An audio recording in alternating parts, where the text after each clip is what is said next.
Houston, we have a problem. I feel the need for speed. Ow! My mom always said life was like a box of chocolates. Help me help you. You are a toy! My team is dead! There's no crying in baseball! Relax. This pod is making you aggressive. Wilson! You complete me. Hello, and welcome back to another episode of We Bought a Mic, podcast about movies, television, music, and the murders you may or may not commit, but we're gonna put you in a tube anyway. If you're innocent or not, you're going in there. Pre-crime's putting you in there. Also known as crimes of the future. You finally crawl your way out of one hole just to fall into another. Cue organ, giant pipe organ. That was pretty good, Hunter. I'm gonna be honest. I did practice my Tim Blake Nelson a little bit. What about coming here today? when you dig up the past, all you get is dirty? Careful, Chief. You dig up the past, all you get is dirty. Don't you guys? I The tried. way that he holds and he like looks and waits for a reaction from Tom every time that he does something. Every time. If I'm Colin Farrell and I'm investigating this unit, I'm going straight to him. Well, He's also- my suspect number one. Why is he cooking eggs in there? I know. I know. He has a whole setup. He runs into his whole rig and spills shit everywhere. He's playing. His He has an wheelchair. organ. He has a wheelchair with like a little breakfast Yeah. table on it. He's out there. Tom Cruise at one point implies that he might be fucking the people in there because Right. he's just like, "Do you want me to investigate and see what other illegal activities happen Right. down here?" It's like, what are you implying Tim Blake Mm. Nelson No, I think- does with the bodies? No, the guy, yeah, fucks the precogs is the guy who cleans them. Well, yeah, and then he fucks the prisoners. that guy 100% fucks the Oh, yeah. precogs. He's just like, "Oh, I missed you so much, dearest." This is a series on the films of Tim Blake Nelson. Hell yeah. I'm here for it. I'm ready to pitch Tim Blake Nelson series. After this. Don't you guys think this movie could have been called Crimes of the Future? Yeah. You didn't make that connect? No? Sure. All right. Welcome. My name's Ernest. It's more like non-crimes of the future. possible, potential. Everybody runs. My name is Hunter. I almost said my name is Tom Cruise. As we've been doing this series for too long. Yeah, I'm Drew. Glad to be here. It's our last Tom, isn't it? If you could gaze into the future, you might think life would be a breeze. Mm-hmm. Hi, I'm Raven Simone. Welcome back, Thank you. Brett, in the studio, the new studio for the first time ever. But you've been on the podcast many times. This is like my third time on the pod. No, you are definitely in the top 3 of most guests ever. You were a day oneer, so Yeah. you were like You racked him up. You're close to getting the jacket. you No, let us. he has got multiple jackets. You at this definitely let us like talk at you about *Halt and Catch Fire* like for countless hours, and point early on. Oh, yeah. Welcome, man. Thank you. Very excited to be here with you. Talking Minority Report, Oh, yeah. a Steven Spielberg film. The last Tom Cruise movie and the last movie of the Cruise Hanks series. The series is called Tom v. Tom, A Tale of Two Toms. Cruisemas with the Hanks, Tom and Tom again. And I have to apologize because I did not say that last episode during our catch. Oh my God. Catch Me If You God, and Can. Last Hanks too. Well, maybe the amount of Hanks in that film deserved me forgetting to say it. But I said it this time, maybe the last time. I'll probably say it again when we do our wrap-up episode. But yeah, we're here. We have arrived. 18 months after we started this journey, we're at the end with Minority Report. How did we get here? Like, this is when did this movie come out? Somebody pull that up. 2002. Same summer. year as Oh. *Catch Me If You Can*. You know, we're over 20 years ago, and this is the final Cruise movie. So what about the rest? It was funny while we were doing this. I really this series. Critics might say it was too long, but it was funny while watching this that like I was kept thinking about War of the Worlds while we were watching this because I feel like really that would have been like the perfect button to end this on because it's after War of the Worlds. That's when it all kind of comes crashing down. Cruise still has a little bit of juice. The juice is waning as far as like critical box office goes. We'll talk about this movie. It wasn't a big success critically or commercially, but he's still got a little bit of juice in those legs. But at this point, the seeds have now been laid that he's about to go full off the rails, Tommy. Yeah, I mean, It's coming. we saw a little bit of that in the last two cruises we covered with Vanilla Sky and Mission Impossible 2. The signs were there. I think that this movie, and especially his performance in the movie, is not as cuckoo crazy as Mission 2 and Vanilla Sky. Oh no. He does a great job here. Oh, I really He's amazing in this Well, movie. this movie also like isn't dumb as absolute fuck like those movies are. You know what I mean? right. Like he has something to work with here. He has like lines to deliver. Those were probably easily in the bottom 3 or 4 or 5 of the series. We'll get to that when we do the wrap up. This one's really subtle, but I think it comes from the other characters around him are setting him up. They're like, remember when you said this to me? Like he doesn't have to act crazy. Everything is implied that he's kind of wild. Yeah, it's hard sci-fi. It's based on a Philip K. Dick novel or short story called The Minority Report. So, you know, they did the Justin Timberlake, dropped the. But man, there's so many ways into this. I mean, we could talk about Spielberg, Philip K. Dick. Yeah. we could talk about Cruise. I want to set up like the very loose plot of this for people who haven't seen it, so they know like what we're talking about. Go So for it. This movie takes place in 2054, so we're still like a little further into the future. It's focusing on the pre-crime division of this like Metropolitan Police Department. It's like Washington D.C. and they have these essentially 3 sidekicks who are able to see crimes that haven't happened yet. And now murder is at an all-time low. And this pre-crime division is really just investigating crimes of passion. Specifically things that haven't happened. Right. It's not the crazy thing about this movie is that, you know, you're watching it in this context of now we live in a post 9/11 surveillance state. This movie comes out just a few months after 9/11, pre-Patriot Act, and it really is incredibly prescient Yes. with that idea of holding people to something that they're not, based on in this world, you know, magical triplets. In our world, more so data and, you know, mega data technology tracking of our behavior online. But it's those seeds of like, oh, we know what you are going to do before you do it. We know more about you and your behavior than you know about yourself. It kind of is crazy that this movie, it definitely was in production during or like right around 9/11 time. So like whenever they kicked this whole thing off, whenever they had the script, 9/11 had not happened yet, but you can just feel it so much in this of like the moral quandary of like, we're going to arrest a lot of people. We're going to put a lot of people in camps, but if it helps prevent another story, like, is that for the greater good? Or is it like worth it all to arrest you know, this is what Philip K. Dick is like. All of his stories are kind of about is like that moral quandaries of, are you willing to accept a little bit of bad for like the greater good, but told through the lens of very hard sci-fi. And I love how unflinchingly sci-fi this movie is. It's interesting that this is a Spielberg movie because I don't know about you guys, it doesn't really feel like a Spielberg movie at all. It is something it feels closer to, and this is the easiest comp because Philip K. Dick, but it feels like a Ridley Scott movie. The like Ridley Scott version of this would not be as good. No, I don't think it would be as good. And I don't think there are certain Spielberg hallmarks, especially the third act of this movie when things tie up with a little bit of a neat, tidy bow. But it's just so interesting, like going back and like reading a bit about the making of this movie. Spielberg and Tom Cruise wanted to work together for years before this. Originally, Spielberg was supposed to make Rain Man, dropped out to make The Last Crusade. By the way, that him making Rain Man like ruins Rain Man.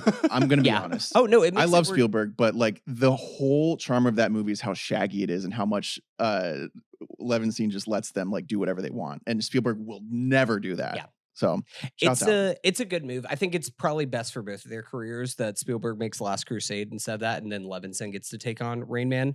But we have this, they kind of keep always getting tied together a little bit. And then right now, 2002, we didn't talk about it too much in the Catch Me If You Can pod, but this is really like DreamWorks City for Spielberg. Spielberg has now won the second Oscar. He is now just wanting to not transition off of being a director, but he is like, I want to be a producer. I want to have my own production studio. I want to find the balance between making the big blockbusters that make $500 million and also winning Best Picture.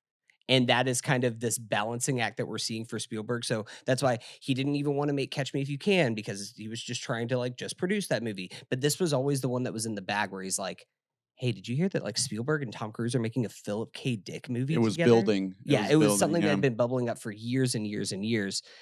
And it's funny that one event happens in the country and then it kind of recontextualizes the story itself in real time. So you're saying the movie didn't hit, but it made 350 mil off $100 million budget. Worldwide. It was not opening weekend. It like barely beat Lilo and Stitch. Like it was not a huge opening weekend. And it's something, it only got one Oscar nomination just for, I think, sound design, I want to say. It was something that was below the line. I think part of the reason why it, like some of the non-Spielberg feelings the soundtrack was John Williams, right? Yep. And he who does like every Spielberg. Yeah, and he deliberately went noir for this soundtrack. Yes. And like the writing of this movie and the plot is very noir, and it doesn't. The other Spielberg movies don't really feel like this. No, it's very written. There is so much dialogue in this movie, and it's very necessary. We have to establish like a really we see like the zoomed out worlds. You know what I mean? We're not just staying in like an insular place in this movie. So we do need to learn a lot, and we learn a lot. It's just it's tough because Spielberg likes to tell things visually. He likes to sort of telegraph things to you, via like an insert shot or like a close up or like, movement. And that is going hand in hand with dialogue that is working overtime to do the exact same thing. And so sometimes I feel like it's a little bit like I don't want to say overstimulating, but like it's kind of throwing more than it needs to. It lays it on thick. Yeah. Yeah. And that's not to say it's bad. Again, like the bones of this, like Philip K. Dick stories are endlessly adaptable, endlessly prescient. It's a really cool fucking idea. 2002 is a funny time to put out something, visually speaking, that needs to look like this. Yeah, the blown out highlights. And when I said to you while we were watching, like, imagine you're Spielberg and you have this and AI in the can, and then you see The Matrix come out in '99. You're like, fuck. And that changed everything. What do? You have Janusz Kaminski do the most lighting possible. There's so many. It's so blown the fuck out. Yeah, it looks insane. Like the film was all like photochemically altered to give it this look where like all the colors are removed. Yeah, it's like washed out basically. But I think to your point, there's so much of this movie that is like, it's exposition to hell. And I think one of the big problems, there's too many fucking characters in this movie. There's too many guys. Every time you turn around, guys. It's just like another guy. And like by the time we got to going to like fantasy at Narrowin Alley, where you just go there and you the about hacker. your fantasies. It's like, this is a cool idea. Also, why is there another fucking guy right now? Like, we've already seen too many of these characters that are in here. Can we consolidate down? But I do like where a lot of the story is overwritten, but the world is not. The world is just communicated expertly. It's one of the classic things when we're talking about like the things of the movie. It's the screens. It's doing the whole thing with the gloves, the pinching and zooming. Tom is so good at that, man. He is just incredible. waving his hands around. But it's something that it looks so believable, and the way that he's doing it is now like how you scroll around a phone and pinch and zoom and like swipe away. Tom was born to do that, like the tutting that he's doing. His finger tutting. Honestly, and the thing is, you like take it for granted, and then you see Colin Farrell do it later on. I'm like, and it looks this, like this doesn't have the same. But that works for the character. Yeah, exactly. But he's a fucking maestro. I mean, I picked this movie really early on. Right. You jumped on it quick. I jumped on this right away. This is one of those. I mean, I had this realization recently. I was like, wow, Spielberg was like really formative for me. Like AI, I watched when I was really young. All these movies, War of the Worlds, I watched in theaters. You guys were talking about that. Yeah, on one of the probably our episodes. first Spielberg in the theater for our generation. I remember I was like in there with my dad, and I remember him. He's like, "Are you good?" Like it was like it's kind of freaky. Do we need to go? Like, yeah, and I'm like, yeah, I'm chilling. I was like, fine. But this movie, I don't remember the dialogue. The whole movie is dialogue, but I just remember the visuals. I remember. This take on sci-fi is unbelievable, right? Sci-fi, for one, is so compelling for the human condition and all of that. This is just so believable. It was so believable at the time. I was really trying to be critical of it this time, if it was gonna hold up, and I really feel like it did. Like what really sticks out to me when I was a kid was like the cars, like the wooden balls. I love like tactile props. Yeah, that's why I love it's really fun so much. But Which the balls are CGI balls. That's crazy. I believe it. Yeah. The car factory. We got to get your take on if this ever happened at Bleep. Did Well- you ever accidentally get built into a car? Yeah, that happened. Yeah, I was fighting somebody. Colin Farrell just runs But in. I'm sitting there and I'm like, why isn't there anybody here at the factory apart from the cops? But it makes It's all sense. It's like robots. in the future, Yeah. literally be all robots. Well, going back to the Spielberg point, I think that the idea of Spielberg giving us this vision of the future, obviously, like AI comes before this, but there's the whole Kubrick thing wrapped up in that movie. This is kind of the first time that Spielberg shows us what he thinks the future is really going to look and feel like, because all his other sci-fi movies, E.T., Jurassic Park, Close Encounters, they're not visions of the future. Yeah, they're fantasy. He's been a sci-fi guy this whole time, but this is kind of the first movie, AI aside, which comes before this, where he's really showing us like, this is what I think the future looks like. And that's, of course, leading to his masterpiece, Ready Player One, which he really lets us know what it's going to look like. But it's not something you can't say that convincingly. You have to like, we have new people listening, maybe. Yes. You need to take a step back. No. I'm on a heater. It's called an opus. You know, some people say that like his real ode to Stanley Kubrick was in Ready Player One. Oh my God. When they just do The Shining again. Jesus. And it's not really something he does again.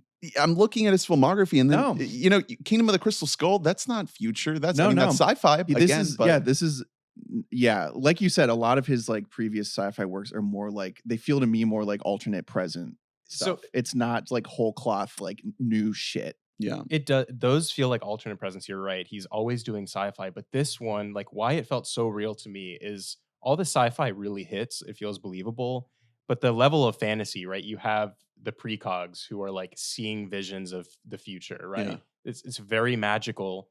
So it makes all the sci-fi feel a lot more believable. Yeah, feels like I could they're sink like into the world. messianic figures. Exactly. Like people like worship them. Oracles. But it's called a temple, where they are in. It's a great blending. So I mean, shouts out to the Dick for that one. You know what I mean? Yeah. Like the who? It's The Dick. the Dick. the PK Dick. Because the OG. it's a great mix because like this like sort of mystical end was reached via the scientific process in this world. Like, you know what I mean? Like, it's not just, oh, one day they just showed up. Like this was researched and like, you know, they came to this like trio as a conclusion of something. They don't necessarily know how the fuck it works. So I really, really enjoyed the mechanics of how pre-crime works in particular. I think all that stuff is cool. I don't want to like jump into it too far now, but I think that where there is some level of science, even in like the precogs, works great for me. And that's why later on in the movie, when we go to like, I don't know, like the Harry Potter greenhouse and there's just like plants that are existing, I'm like, cool. See, for me, I'm like, what is this? Now we've entered fantasy. Like we aren't in science anymore. She's a geneticist in the future. A bioengineer. I don't know that that's how. That is how exactly this that would works. work. Well, look, like with the tech, a lot of this movie, and Spielberg is genuinely so good at this, and he did this really well in AI too, is the how doesn't really matter so much as the why of the tech, except for like the fucking photon milk that the precogs are in was a little weird. It's a flotation device. Are we sure that that's milk? He called Are we it sure photon milk. No, but I'm sure. Are we sure that's not that? The guy, That guy the watching doctor, them isn't fucking just watching them precogs. You sure he ain't contributing to that? Oh, to the whatever milk. the juices that are in there. Pre-crime, more like pre-cum. Am I right? Oh boy. So we got to say real quick. Speaking of, because we're going to talk more about it. But the whole time while I was watching the cars moving in this universe and the roads, couldn't stop thinking about the last series that we did in the film Robots. That's what we got some Rube Goldberg machine looking streets. Yeah. Doesn't even make sense why they go like up and down and sideways. But do you think that cool. Tom was upset that he didn't get to run across a real like futuristic highway and jump from like car to car? He was like, you build me. You need to build Tom this for asked me. Steven to build him. And he's like, that doesn't exist. Tom, you can't do that. That's sideways. He's like, I want to ride a car down the Burj Khalifa. That whole sequence is really good. So getting there. So world building, like we said, excellent. That's what keeps you going through the denser pieces of the movie. that don't need to be so dense. Because like you said, we meet a ton of people. Like Cruise is, I think I really enjoy what Cruise is doing here. Especially once we get to, it feels like maybe a little late in the movie to get to it, but we get to like the elevator pitch moment of the movie, which is like, he's in charge of pre-crime. He pulls the ball. It's his own name. Yeah. Like that's, you know what I mean? Like that's like the second sentence of your pitch. Well, that's that. I wrote that down. I was really curious when that happened in the movie because it almost felt like it was going to happen later, but it was like 40 minutes in, like the end of the first act. Like that, the opening sequence is incredible. That is, we got to talk more. Let's talk about that now, because that's the perfect way to introduce you to this world. Right. It is just all visual. It's you see Tom with the fucking glove doing his thing, and you just see the flashes on the screen, and then cut to the pre-crime happening. There's or I guess just one little genius moment of direction on Spielberg's part is the entire first couple of images of the movie are incredibly like obscured, and you don't know why, but through just in the delivery of information, you realize that you're looking at the oracle, the precogs vision of the future, and by the time you're revisiting these people, it's shot conventionally to let you know, oh, now you're in the present. Yeah, now you're watching this actually play out. You're not seeing the vision. It's also not it's not made clear to us that this is sci-fi yet. Like the house they live in is like a colonial. Right. Mm-hmm. Yeah. Like, it's all very vintage looking because this is all, it almost has like what are the gear fuckers called? The Gear Wars? You know what I'm saying? This not like cyberpunk. Steampunk. Yeah. I think the gear fuckers, guys, gear fuckers. Yeah.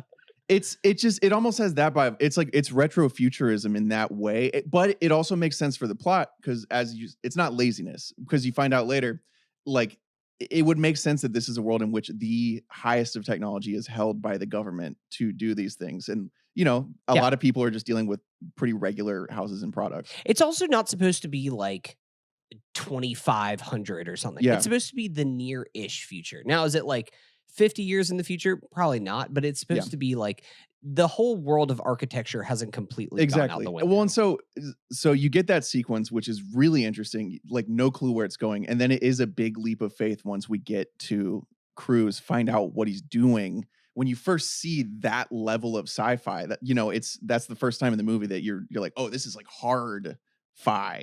And you get the whole process where, yes, he's like moving his fingers around. You get one ball, which I think is like the victim first, and the perpetrator, and then you get the perpetrator, and they explain why it's a wooden ball, which I really appreciate. Yeah. I really connect with that. It's because it's unique grain structure. But like as Tom is doing his like finger tutting, I'm thinking like they're already establishing that the police force is in control of these murders, not so much the people having their own control. It's up to human like interpretation of there's what you're seeing on here. It was like power isn't with the oracle, it's with the priests. I think that might be Colin Farrell later in the movie. There's a lot of dialogue like that where you just flag it as like, oh, no one would ever say this. Oh, that happens like when the dumb assistant guy Jad, when they're talking to Colin Farrell, he's like, yeah, I mean, we sort of are like the clergy, right, boss? It's such a funny Which, line by the way, delivery. Tom is like, would you shut up? I'm trying to make the opposite point right now. But the thing is, this movie in the first half has to do an insane amount of exposition that it's not all going to come off like the finesse isn't going to be there. But to me, like the come up of watching the first half of this movie is not like super seamless, and on the rewatch I didn't find it as like you know, smooth as I wanted it to be. But once you get to that moment when when John Anderton is like about to get his fucking eyes ripped out, like that's when we start cooking with fucking gas. That's when Spielberg goes sicko god mode with this bitch. Like that entire stretch of him with the bandage over his eyeballs, like that to me is worth all the clunky exposition of the first half of the movie, because you have to bring people in to this world in a way that not only tells you like the weird sci-fi rules of this world and pre-crime and precogs and all of this, but you have to know that Tom lost a son and he has this emotional like trauma. Yeah.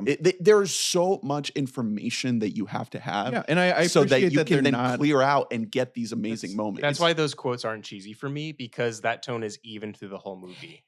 Right. Yeah, it's it's interesting you said that. The first act of this movie I think fucking rocks. Like I really I think it rocks too. I just found it a little bit like I could feel the exposition being delivered. I guess that's fair, but the scene specifically that you shouted out, the bandage scene, it is cool, and I think it becomes good at the end. I thought that scene was way too fucking long, and I was like, this is a Run P moment for me. You don't like the this guy. spiders? No, the spiders are sick. I'm saying once we get to that moment, it's good. But everything leading up to it, I don't really know exactly what's happening in this world of like with what is his relationship with this guy that like set people on fire. Like that whole scene, I was like, I don't really know what's going on here. I think it's because we also got Tim Blake Nelson before that. So I'm like, who are the people that exist in this world right now? Well, I don't know what's going on. Somehow Tom Cruise is just like the most normal guy, the last normal guy left. It's important to He always is. Since we're talking so much about like this is a dense fucking script. The original script is written by this guy John Cohen, who hasn't done shit ever, like nothing. Like he's an absolute this is like his only significant credit. His draft that like they based like further versions on was completed in like the 90s. Then they bring in the heavy hitter, which is Scott Frank, who's like a phenomenal screenwriter. Legend. More recently, he wrote like Logan. Like he's on big projects. He'd already written big things. He wrote Out of Sight like a couple years before this. And so he's bringing a lot of the heat here. He also, though, notably like isn't much of an adapter, especially of sci-fi. It's the hardest thing to do, in my opinion. Yeah. Like these types of movies are the hardest to make in my eyes. Because you're asking a lot of the audience. Well, and also like you have to find the balance between something like this where not only are you explaining the world and the characters and like motivations, character backstories, all that, but also like tying it back to the Phillip K. Dick of it all, the moral quandary. And one of my favorite little scenes of the movie that isn't like a visual stylistic thing is just explaining predetermination to Colin. Very Chris Nolan. No, it's very Devs.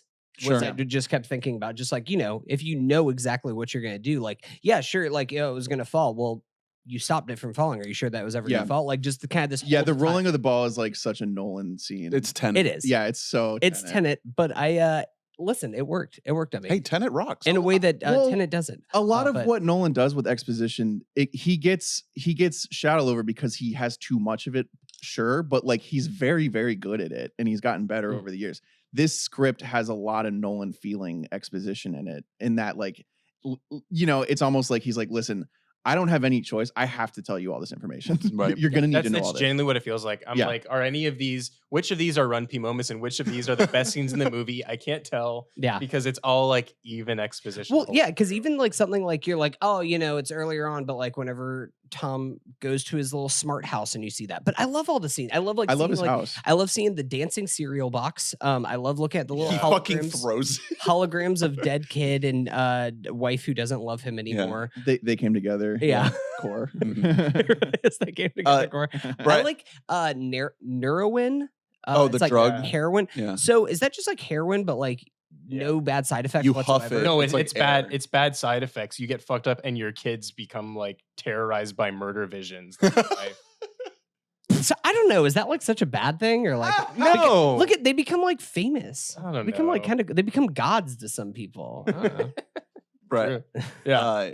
So look, I want to take a step back and hear your Tom Cruise thoughts, because we're at the end of the series. We have watched so many fucking Tom Cruise movies. So I'm very curious, going back to the beginning of the movie, the moment where Cruise is standing in that park courtyard, looking at the houses, figuring out which one he's going to go to. The tension is ramping up and he fucking starts sprinting. He takes his helmet off as he starts sprinting to the house. That is when I start cheering, because of the context of this series and like what that moment means in the arc of Tom Cruise. It is such a fuck yeah, we did it. We fucking made it. We are here. Tom running. And I'm curious if you felt like that at all. Is this do you get like any type of attachment to Cruise at all from this, or is this just like the world, the vibes, the Spielberg? No, I do from this specifically. So I wouldn't call myself like a Cruise head, but I found myself thinking about how his movie starness just really helps with this movie. So I love this. This is like the perfect plot for me. It has like the Gladiator 1 plot where like the main character is up there, has like a really high position, massive fall from grace all the way to the fucking bottom and has to build his way back up. Yeah. But he's doing it in like a detective way. So that moment is when you feel like the detective stuff is like, yeah, he's there doing the finger stuff, like figuring out the clues. But when he makes that like judgment call, like that snap judgment and starts running, like nobody else can do that. That's Right. just the Cruise moment. Yeah. Exactly. That's when he becomes a superhero, basically. Absolutely. I mean, compared to other movies, I mean, in this movie, he doesn't talk that much. He's like sleek, like short hair, no nonsense. Like all he can think about is fucking son. Yeah. And like dead stopping kid. murders. Dead kid Cruise, not very common. No. How many other dead kid I was going to say roles that, does he play? does he have any This might be kids? the only one. I mean, he does. I will say that like this is the first Cruise sci-fi movie, isn't it? I think so. It's the first movie that is like pure hard sci-fi for sure. There might be something that has some more like Mission Impossible has like almost sci-fi elements because of the ridiculousness of it all. But after this, like aside from the Mission Impossible movies and like a Mummy or a Jack Reacher here or there, he does a lot of sci-fi. He does Edge of Tomorrow. He does Oblivion. He does like kind of dipping his toe in these different. Well, they're worlds getting produced more. Yeah. I mean, and this it's not all attributable to the Matrix, but genuinely a lot of it is. Yeah. Like the course of movie history changed when that fucking movie came out. The fact that it smashed the way it did, those movies got produced again. The 90s were a bit of a dry period. The 80s had like a boom of like it had Terminator. it had the big budget, Total like, Recall, the tent pole sci-fi Arnold, movies. a lot of Arnold. But those were sort of they were sort of cheapened by the veneer that was the 80s. This So- is also a little bit of a new flavor of Cruise that we have seen in here. And I'm interested to Brett to ask you like your favorite type of Cruise, because this is like beaten down Cruise. This is like, I'm just going to kind of like kick the shit out of you Cruise. And yeah, he's still like this like Titanic figure, and he's going, that he's like got a fucking 8-pack underneath and he's gonna figure out a way to save the day. But it is like this version of him that he's starting to kind of get his ass kicked, and he's not just like snarky on top of the world Cruise. Do you have like a Cruise that you respond more to? Yeah. So like I said, I'm not like a major Cruise fan. Like this would be your favorite. This is my favorite Yeah. Cruise movie. It's one of my favorite movies of all time. You don't like him as an actor, but you do really align yourself with his politics, right? Like politics, religion, that kind of Religion mainly. Yeah. yeah, Okay, cool, yeah, cool. especially the weird stuff. But what I really appreciate about this is, again, he's pretty understated here. Like a lot of people are talking at him for the most part because they're like explaining to him what's going on. Then he gets like a little kiss on the mouth from Colin old- Farrell. No, from the Oh, old that was just in my Genesis. dream. That was Yeah, I that was, that was your precog, like My dream. pre-com. Yeah. But he's like very understated, but then he has like these explosive moments of these lines, and that's where I'm getting chills. Like we'll talk about it later, but at the end of the movie, he's like, "Don't you ever say his name?" Like talking about Sean. That's such a good scene. And I'm like, that's it right there. That's why you get him. Yep. Yeah, when he's so broken, when he starts breaking down, just crying his fucking eyes out. The scene when he this is jumping like way to the end, but when he finds like the would-be child like killer, he and the camera's just holding as he's looking at the printed out photographs, like, oh my God, that is Tom fucking Cruise. That's why you get him, because he can Cruise- do the running, the sprinting, the action, and that. And he has one of the very special abilities. He's honestly one of the best to do it at just holding tears in Yeah. his eyes and Yeah. just like holding them there and just like letting them sit. And like, you can feel palpably that like he is trying so hard not to cry and break down. It's funny you compare this to, but like he does the same thing in Jerry Maguire, where it's just like, he's just going to sit there You and like completely- hold in all this fucking emotion right there. Just not let it bleed out. Go ahead. So yeah, we're seeing we get to this point, like Act 2 basically starts with him seeing his own crime. he witnesses himself murdering somebody with a gun. Yeah, great Right. scene. And that's so Raven moment. It's like It's also just an excellent, That's so Raven. it's an excellent Spielberg moment where because especially later on in Spielberg's career, he had a tendency to lay it on a little too thick at points when he's trying to get across the point. This is perfect pacing where you are realizing things just as he is. Yeah, and as he's leaving, the guy who like cleans the precogs Yeah. is like, John, I've always liked you. I'm gonna give you a head start. Which is Mhm. awesome. So like, yeah, those moments are Great little touch. give you 2 minutes. Yeah. That's great where you writing. learn about that's what I love learning about the character. Apart from the relationship with his son, which is the most like personal possible element about him, you learn about him by the way other people are talking. Yeah, they to him. like him. Everybody knows John Anderton. They love him. Everybody loves him except for that one guy who just really Yeah, fucking hates him. NCIS guy. Yeah. Uh, Is that where he's from? Is he from NCIS? He's in a bunch of those. I looked this up while we were watching the movie. He looked. That he's makes in- sense because he looks like a that guy. Wait, Yeah. are you talking about Neil McDonough? Yes. Yes, there we go. I love him. I love him in this movie. I think he's a great actor. I like that he's the one guy who just like fucking hates John Anderton. He just has He's some just kind a of beef suit. against Like him. he's a Fed. You know what I mean? Like I think he does. It's an excellent bit of acting when like they're in the alleyway and he's like, "You don't have to run." Yeah, like I he's think that's great everybody acting. runs. You don't have to run. So yeah, we have this crew of the of the cops, the Feds, like that group. But the then goons. really crucially, Colin Farrell, who is in like he's had multiple attempts at sort of being shoehorned into being a star, and it hasn't been working out incredibly for him. He has his own personal struggles, Yeah. throughout this period that are He well is documented. major alcoholism happening right now. Yeah, And drugs. Which is peaking with Miami Vice, which is what, a year, 2 years? A movie he later has than this? no memory of Yeah, making. he has no memory of making, despite co-starring in that movie. So he's sent into audit.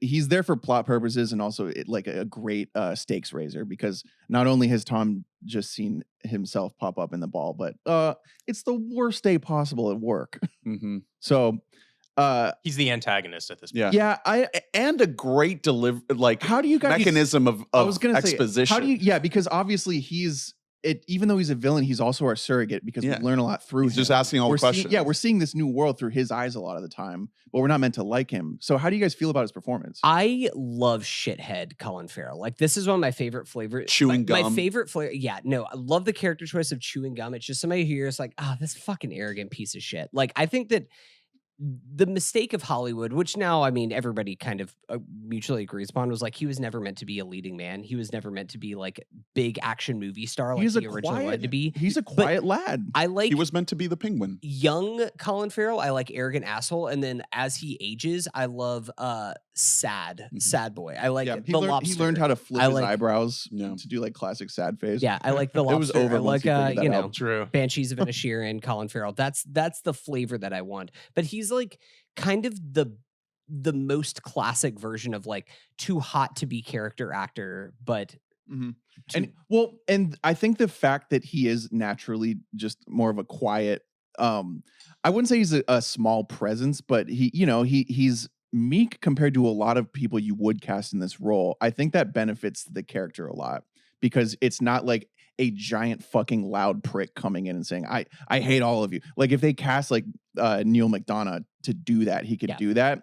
And it would be way more of like a stock role, like where you're just like, okay, this is the bad guy. But yeah, no, it's almost like a thing because Colin Farrell is like good enough that you're like, I could credibly buy him just being like the bad. He's like a misunderstood bad who's trying to like uphold the law, but like he Yeah, and is also the like central bad. I'm not in love with this whole pre-crime system they have going on either. Yeah, it so does it's, feel bad. Maybe they should be squinted at a little. He has the onus of carrying a lot of those like cheesy moments, but he makes it work. Like he pulls out the warrant for him to search like on a piece of paper, like it's not on one of those like future floppy Yeah. disks or something. The Like, government piece of government Yeah. paper. He has all these cheesy lines, but then he has like there's a lot of like multi-dimensionality to him later in the movie. Like Yeah. he doesn't stay the bad guy the whole movie. Right. Which is a great moment. That scene we'll get to. That it. was one of the reasons Spielberg made this movie, was he liked that in the script.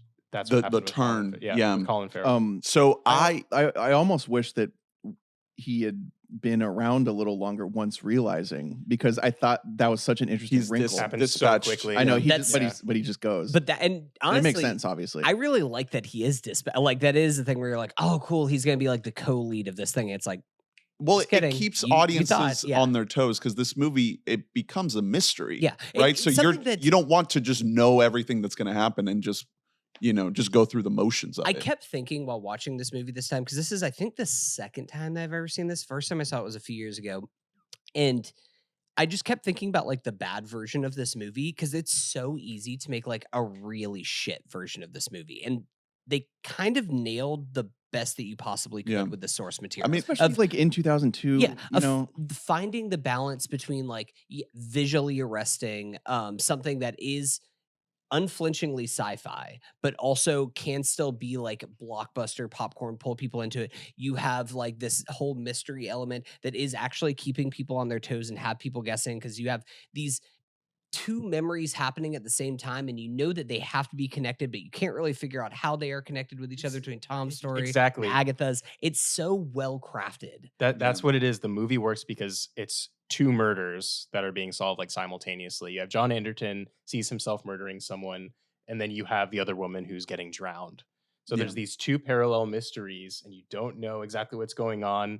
And the whole what we haven't talked about is this idea of like, what is a Minority Report? And going into it, I didn't even remember. I was like, well, you don't why learn is it until called- very late. Yeah, they tell you way later. But the idea of the Minority Report is you have three precogs who are predicting what's happening. They see it, so we see it. But sometimes one of them is different from the other. Yeah, they disagree. And yeah, they go out of their way to delete that extra one, the Minority Report. So John Anderton, at this point in the movie, is trying to figure out if he has a Minority Report to say, no, I didn't actually kill somebody. Where is my Minority Report? Do I even have one? But before we get there, so he sees his own crime, so he immediately starts running, right? In terms of like Tom Cruise runniness, This is it's the so best. run. There's so many run moments. But I really love the scene where all the jetpack cops like catch up to him in the alley and they start talking, and he's got him like flopping around because he knows how the tech works. Right. So he's like flipping switches on their jetpacks and stuff. And he lets that guy catch a grip. So it doesn't he's fall. like, "You good?" Yeah. But then like It's at great one stuff. point is like I think this is like maybe a Spielberg thing is like they're flying through these apartment That's- buildings yeah, and the they like roast Stevie- roast some hamburgers like with the Yes, things in the close up jetpack. of the that That's is the Spielberg kind of shit, shit yeah. that only Spielberg would think to do. Imagine how difficult it is to shoot a sequence like that. Multiple sets, multiple setups, all these different actors in the middle of a movie that like doesn't need it. Yeah, there's Right. enough visually. And he happening thinks there. we're gonna need this close up Well, of the flame hitting the burger, and it's it's not gonna even- be perfect. It's skipping another like the best like just visual shot of the movie, the dollhouse sequence with the spiders Oh. and everything, where you just see the couple fighting and then just like pause real quick, get the spider to zoom, and then go back to fighting. That's my You see favorite the guy shot. just like It's taking so a big old fat fucking shit good. and just like, oh. Yeah, it's very there's a lot of sort of slapsticky, like cartoony Yes. The action. Oh my god, eyes. the eye is some Looney Tune shit where it just comically That was- bounces down a that ramp. was- the we- fucking go ahead. That was the most unbelievable part of this I whole love fucking movie. Can you fucking imagine? You have your eyes that you're trying to save to put back in your goddamn head. We haven't even gotten to it yet, but at this point in the movie, he gets his eyes switched out because it's set up earlier in the movie visually that there's like eye scanning that happens. Yeah. You walk into Gap or Yeah. something, they scan your eyes. There's like little details there where it scans a woman's eyes that are closed. Right. So it Mhm. establishes like some rules. It's like if you want to not get scanned, you have to fucking change out your eyes. Right. Yeah. It I this is where like if I'm to run into tonal issues, I could see it because Spielberg is doing his thing. He's including, especially in the action side, some really like outlandish stuff, like goofy stuff, I would say. But it's in the midst of something that has to be so clinically executed and has such like we said earlier, it looks so washed out color palette wise that sometimes it feels like he's undercutting the movie by including things that I like, if that makes sense. Like I don't know if it's synthesized all the way into like one cohesive thing sometimes. That said, some of it, like the sonic boom gun, is so cool, and I just like Sonic watching it. One of the It's so sick. coolest, like, because it makes sense. And it was a thing while watching it that even the first time I think I watched it, I was like, why don't they have guns? But then like watching it a second time, I was like, oh, because if they had guns and they shot somebody, then they would just be like, those precogs would just be like shitting out red balls because it'd be like, hey, cop, you're gonna kill this guy later today. Like the whole point of the precogs is a that great they point. don't have to have lethal weapons anymore. Yeah, They can just use things like sonic guns and the little sticks and then just halos to make you just like relive the trauma that you didn't actually commit for like the rest of eternity. It's crazy. Yeah, that Cool shit. the sonic sawed-off shotguns is such a nice touch. I Yeah. guess that's non-lethal. Yeah. Apparently. I guess unless you like just have like major head trauma. I don't know. That It's works. like launching them like 15 feet into the air. The reload of it, the spinning. It's good. mechanism. oh, it's so it's cool. so and it's so like a lot of this directing, the action is like Robert Rodriguez Yes. like style stuff. Yes. And so Goofy. sometimes it jars me because like I was in the middle of like having to process basically data of exposition and then like we get to like flipping the gun around his fingers. This whole sequence of Tom getting caught and going on the run it's the best sequence of the movie for me because it has the elements of everything, right? It has the world building. It has Tom playing Frogger on like 3D roads of just like jumping on top of cars that are going sideways. You get to see the eye scanning stuff in action where it's just like, welcome, John. Did you enjoy that pair of pants that you bought last Tuesday? Which is such a cool idea. I have a whole thing, or like a few things I wrote down of just like tech that has just aged incredibly, but sponsored ads that this movie just kind of like predicts. Hyper of, like, targeted. AirPods. Yeah. Right. Sure. I have some questions about like the stylization of them, but same central idea. There's a Bluetooth. whole Um, Wikipedia article called Technologies in Minority Which- Report, like a it- separate and this is- article this is just the about the tech. So because Spielberg's like a fucking freak and the goat, like before he made this movie, he consulted with like all of these scientists and like great people to just be like, what is the future of tech going to look like? Like, give me realistic things. Like, yeah, I'll put some like crazy stuff like, ooh, cars go sideways and stuff like that. But like the idea of like, it's a self-driving car, but if you are like placed under arrest, the car will drive itself to prison for you. Like things like that of like, how can we make like more of a It's a police state version of the technology Man, in the future that we're is foreseeable. there. Yeah, like it has It's so The, cool. the guy who owns the car company is Whoopsie. with the yeah. president. And Like, again, this is also why like Philip K. Dick is like the most transferable and adaptable because it's like if you mixed every other sci-fi guy together, like if you mix like Huxley with like George Orwell, you would get this type of shit. So it works on all fronts. I was gonna say that sequence, obviously when he's on the run at first, I also, because the structure is sort of, it almost mirrors itself, and I think I equally love once he goes back and gets the precog and is on the run again. Mhm. Um, Fucks up his Samantha face. Morton, which is really lengthy. I want to talk about Samantha Morton. what a wild performance. I was mind boggled. I thought she did way better than anything I was expecting. I think the casting choice is brilliant. I think 99 out of 100 directors choose a woman who has like a physically perfect face for this role. This is like the God role. And that doesn't make any sense. This is the child of like drug addicts. And he went with the best actor. And she is, I thought it was so insanely compelling, particularly the sequence where they're running around and she's telling him where to go. Mhm. It's That scene is so yeah, fucking cool. it's just a mix Grab of the umbrella, stand, wait behind the balloons and everything. that's a use of Spielberg's direction ability at its best because he's the god of blocking, and it's like Sure. a sequence that's written around blocking. It just makes too much sense. Like that's one where it's like, oh, Frank must have sort of been like, oh, this is a Spielberg movie. I'll write it. Yeah. I'll write in some blocking shit. Did you guys know that there was a Minority Report TV series? Actually, yes, I did know this was a thing. In a 20 It came out mid 2000. There was a video game? I think I saw that on the Wiki, too. 2015, it aired on Fox. It was a cable network drama. And I guess it was a sequel to the movie, quasi-sequel, where a new precog emerges like a decade after the events of the film. Well, the original movie rights for this was going to be Total Recall 2. Did you guys see that? I did see that, which is insane. Like Because Schwarzenegger that's a right after completely Total different Recall. movie. Well, yeah, Yeah. again, 80s sci-fi is like crazy goofy. Like Yeah. that movie is, it's a fun movie, but it's just like off the walls Yeah. insane. It's one of those things where you hear it's like it almost reminds me of when we talked about Face Off, and they're like, "Oh yeah, also like there's a magnet prison, and we're on Yeah. Mars," and you're like, Wait, Um, "What?" What is They're this going on? also, just because this is like obviously a very fertile idea, I thought for a second you were talking about there was a really long lasting procedural called Person of Interest. that was a more grounded version of this, where like this guy has like surveillance state technology that predicts crime. Right.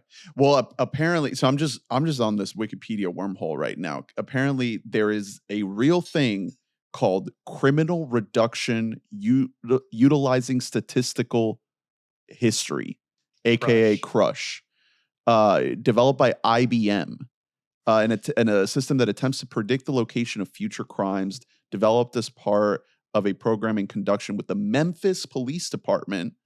And this was in 2010. So, after the events of the film, it was used in Britain. And then in 2014, it became operational in all of Tennessee. So I don't know what the state of this is now in 2025, but it just goes to the point of like how incredibly prescient this movie is. There's no way that there's like grounds for arrest based on whatever this is. Right. But I wanted to talk about Colin Farrell again. Because I was going to mention that revisiting this movie. I've seen this movie many times, many times. And I watched it when I was a kid. And rewatching it now, 30 years old, I'm realizing now that I definitely had a crush on Colin Farrell in this movie when I was like a wee lad. And in that age, I was just like, the infatuation was just like, oh, I like watching this guy. And now I'm realizing like, he's hot. He's so hot. Yeah. This was stupid hot. It's a really rare win for goatees. Well, this movie was only the beginning, because then I had to watch Phone Booth. I was really into Phone Booth. Great. What if Colin Farrell is in Farrell. a phone booth for Sweaty Colin an Farrell entire performance. movie? Then he was in The Recruit with Al Pacino. Then he did Daredevil with Ben Affleck. Yeah. He does SWAT with Where are you at on SWAT? none of these movies are good. Oh. Minority Report is the only good one of these. And then by the time you get to Alexander, where he plays Alexander the Great, Oliver Stone's 2004 film, I realized like, I'm just watching a lot of bad movies, hoping that it's going to hit the same as Minority Report. So I love Colin Farrell in Minority Report, and I'm just hitting up the Blockbuster again and again, just to see if it's going to recapture the magic. And it never did. It never did. And then you get The New World, the Pocahontas story by Terrence Malick. And then Miami Vice, which, has now been reclaimed. I definitely know, like, you at like 10 years old were like, Mommy, Daddy, can we go see The New World, the new Terrence Malick film in theaters? We definitely watched that at home, and I definitely fell asleep. Like immediately. right. And had a dream about Colin Farrell. Yeah. Then he becomes an indie darling like right after that with like In Bruges. Well, In Bruges is right after that. That's like when he became like a Reddit favorite. Yeah. You know what I mean? Does anyone else think In Bruges is an underrated gem? I don't. And that's kind of around the time when he is clean. I guess he shoots Miami Vice in like 2006. That one comes out in 2007. That's kind of like the darkest moment. He checks himself into rehab after they wrap Miami Vice. He's like, I think I need help. Yeah, exactly.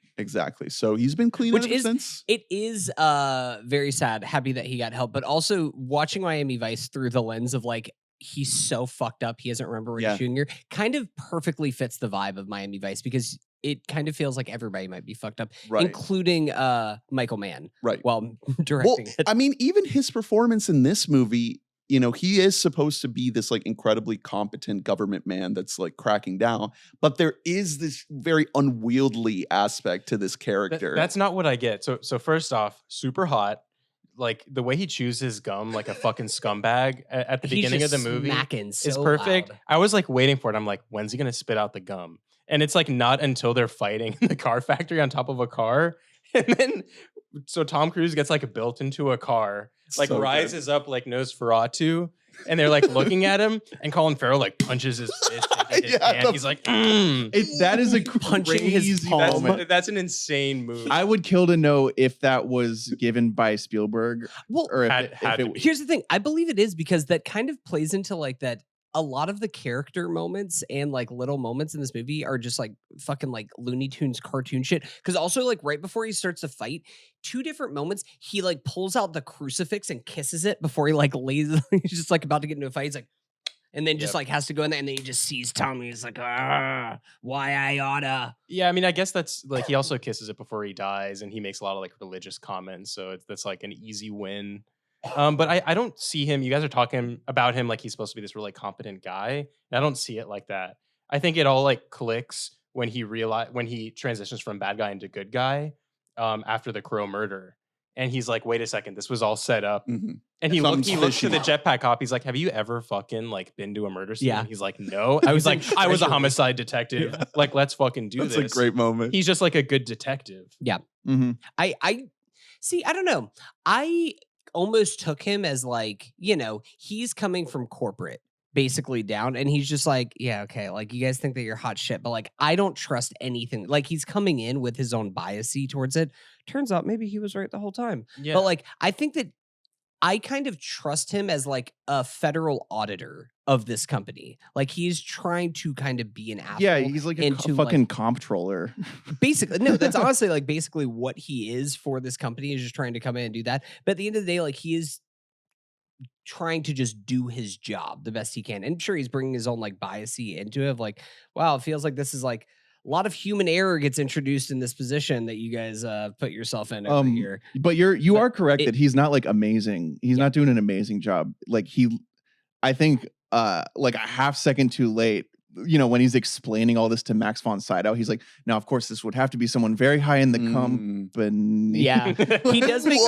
It's funny that he makes the same mistake that John has made the entire movie, which is like, Max update, life update. So things still aren't going well. Burgess is like, Here's and where that's I'm why I going have to security next. really Yeah. quick. No, but that is, listen, Max von Sydow, incredible in this movie. I like that his direction was, hey, can you just play Max von Sydow? Like that was just what it is like, can you just be the most Swedish man in the world who's ruling this like future CIA? He's cool. Pre-crime thing. His whole like line where he's just like, do you hear that? Nothing.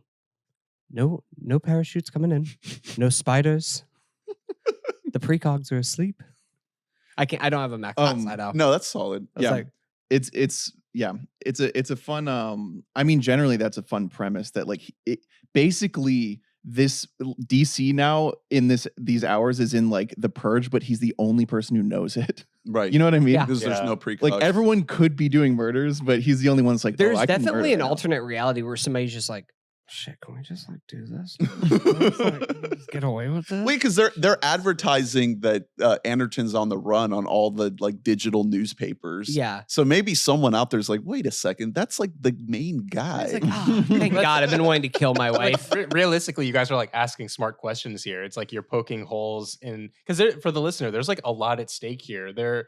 He's investigating because they're wondering, should we roll out pre-crime to the entire country? Yeah, Not it's just- just Because in it's all- DC. Yeah, exactly. And like murders down, but also I mean it's part of it is like a trolley problem thing because there's the ethical question separate from, you know, the would they commit the crime. There's the ethical question of should we torture these 3 people to stop deaths from happening, and then there's the free will of it all of like what if they didn't do the murder, Yeah. or what if we could Which- avert it in some other fucking way. Which it all of these questions, all of these concepts all come to a head the moment where Anderton is pointing the gun at the guy. Like that is just the moment. And I think that, you know, the thing about this movie is that you have a lot of emphasis being put on both establishing all of these ideas and then also this delivery of an entertaining Tom Cruise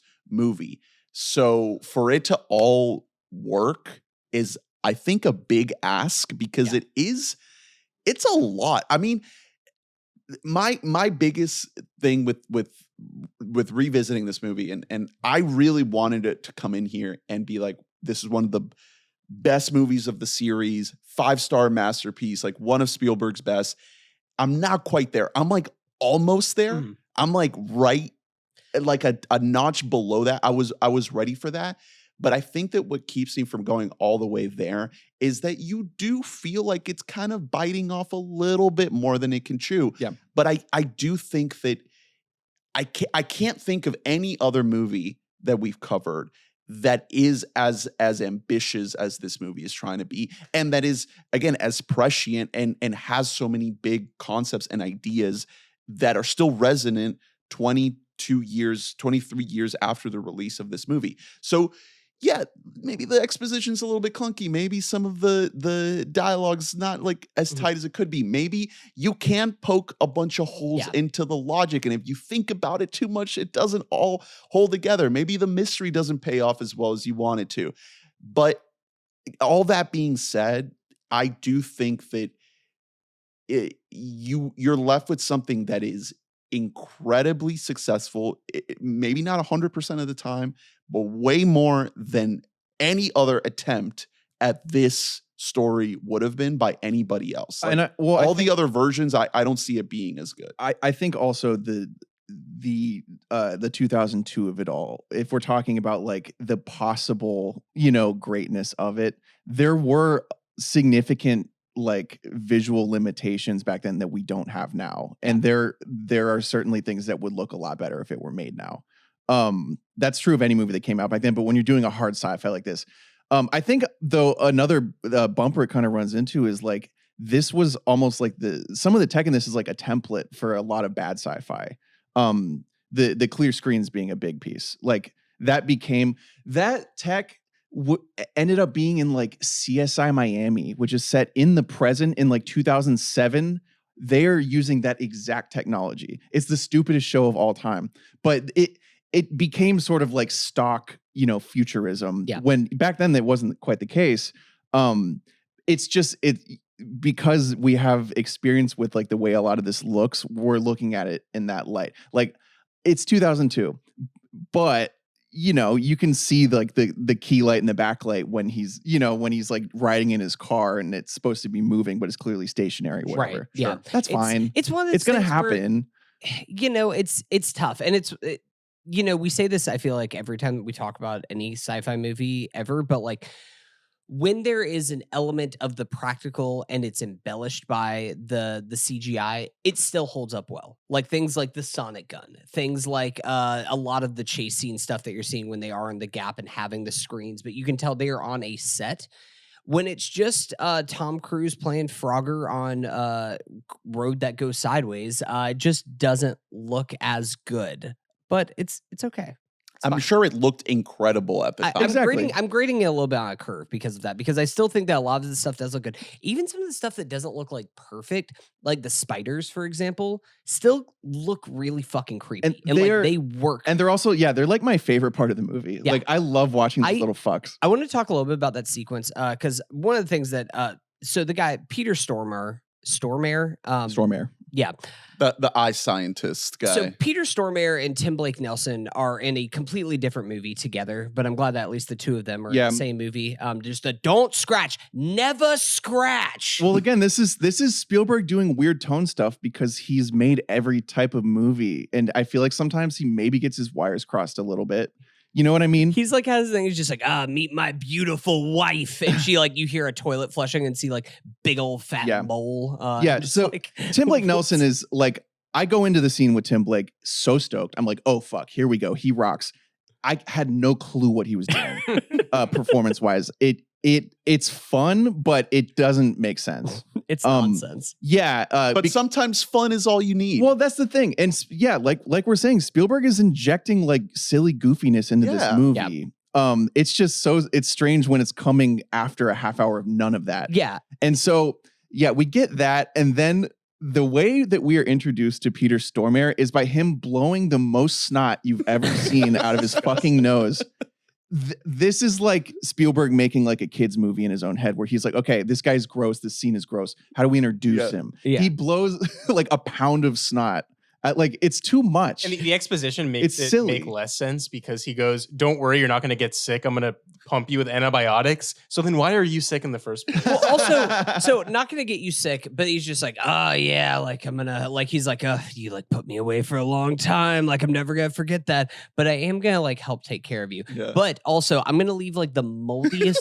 I'm gonna leave green milk next to your actual milk. It is like a cartoon. We were laughing so Fucking. he has 2 tiers in his fridge. One is the good food, and the other is that exact food, but like 3 months old. Yeah. 3 months? Yeah, so there's like 3 years. there's regular milk, and then there's green He has milk. There's Spores regular milk in sandwich, his and then there's a house. green Yeah, sandwich. it's like a scene from like Ed, Ed, and Eddie. Like it's so goofy and dumb. And the walls of this place are like covered in grime. Yeah. It's like the filthiest Well, place and again, you've ever seen. that moment where he's blind because of the surgery. He goes in the fridge. We see the good sandwich. We see the bad sandwich. He picks the bad sandwich. He's grossed out. He washes it down. He reaches beyond the good milk, picks the bad milk, drinks that, like throws up. That isn't moving the plot at all. It's Yeah. just to emphasize that he's in a bad place right now. It's that because, and I can't remember if it's right before or right after, but also you have the moment where he's getting flashbacks of his child getting abducted. So it's like just right before. He's totally sleeping. all over the place where you're like, what the fuck Well, is how, like, what is going the on? in this flashback. world? I think Yes, that this yes, is you a need good the flashback. place. that was really important. I think it's called clarity. So he takes clarity that was given him by the doctor. Yeah. And then we like see what actually happened with his son. Yeah. And we're wondering the whole movie. We know basically the son is dead. We know at Yeah. this point that something really bad happened. Also, like really interesting flashback in general, but to take place at a public pool is an inspired choice. I thought like the underwater, like it has layers, and it's a lot more interesting of a scene than it needs to be. this scene is burned in my brain. It's very I cool. always, Yeah, it's whenever I'm really at haunting. a public pool with too many people, I always think about this. which scene. is frequent, right? Yeah. The many times that someone is calling out for their lost child. The moment every like Tuesday when you go to the Y, Yeah. and there's To- just to this is always abduct. happening. Johnny! Have you seen my son? Yeah, and you're like, I took your fucking kid. Okay, you're not gonna find him. Dude fucked up. What a stupid mistake to make. Well, the thing is, he's fine if he just kept his eyes open and was just looking up, but he got distracted by a fucking babe Yeah, he saw swimming a- by he me. saw He's a just like, sexy lady. He's like, awooga. His eyes pop out of his head, and then he forgets, oh yeah, I do have a I child. think that might have been a kid like swimming by. I don't know. Well, He was horny. either way.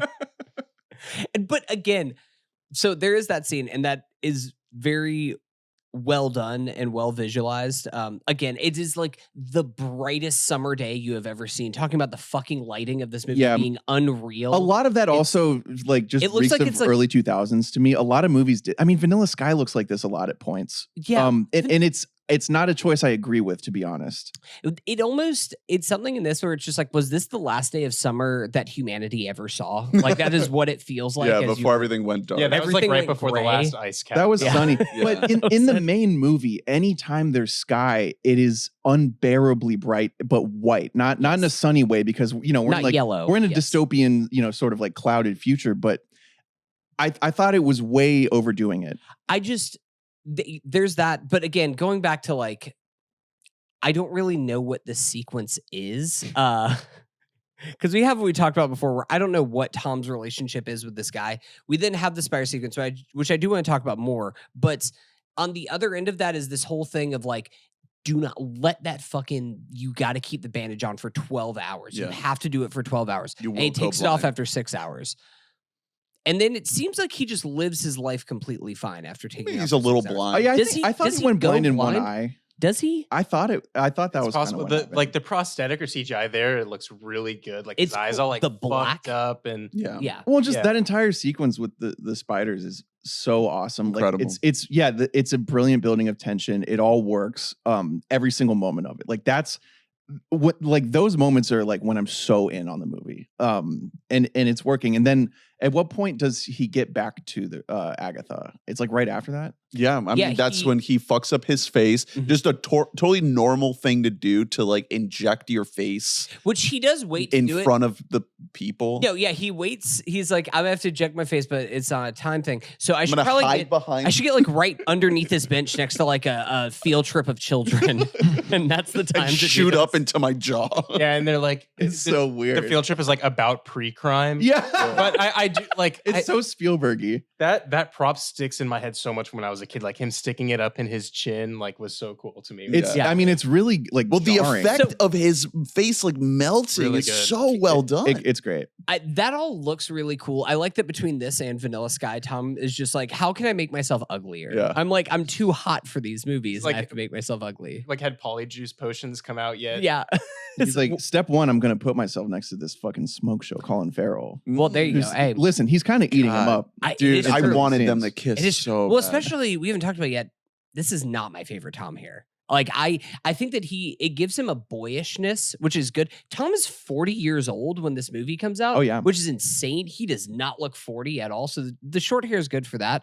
But it's not my favorite. It's Going not. from It's long not hair- about the short hair. It's about when he cuts it even shorter after. Yeah, he the bald hair. reveals Bald his hair is head. awful. Yeah, when bald head. because really, I'm like, oh yeah, even with Brother. the buzz cut, he's pretty good. And then he gets rid of it all, and it's like, no. I love that Tom, take it moment. back. Weird Take it back, shape, take it weird back. head Yeah. shape. I don't like it. He's like I'm the precog. Removes his hood. I gotta say, if we're gonna pick a nit in this movie, the one thing I will say, so I work for a company that will remain nameless. If you get fired from your job, my key card to get into the building gets deactivated within like 5 minutes.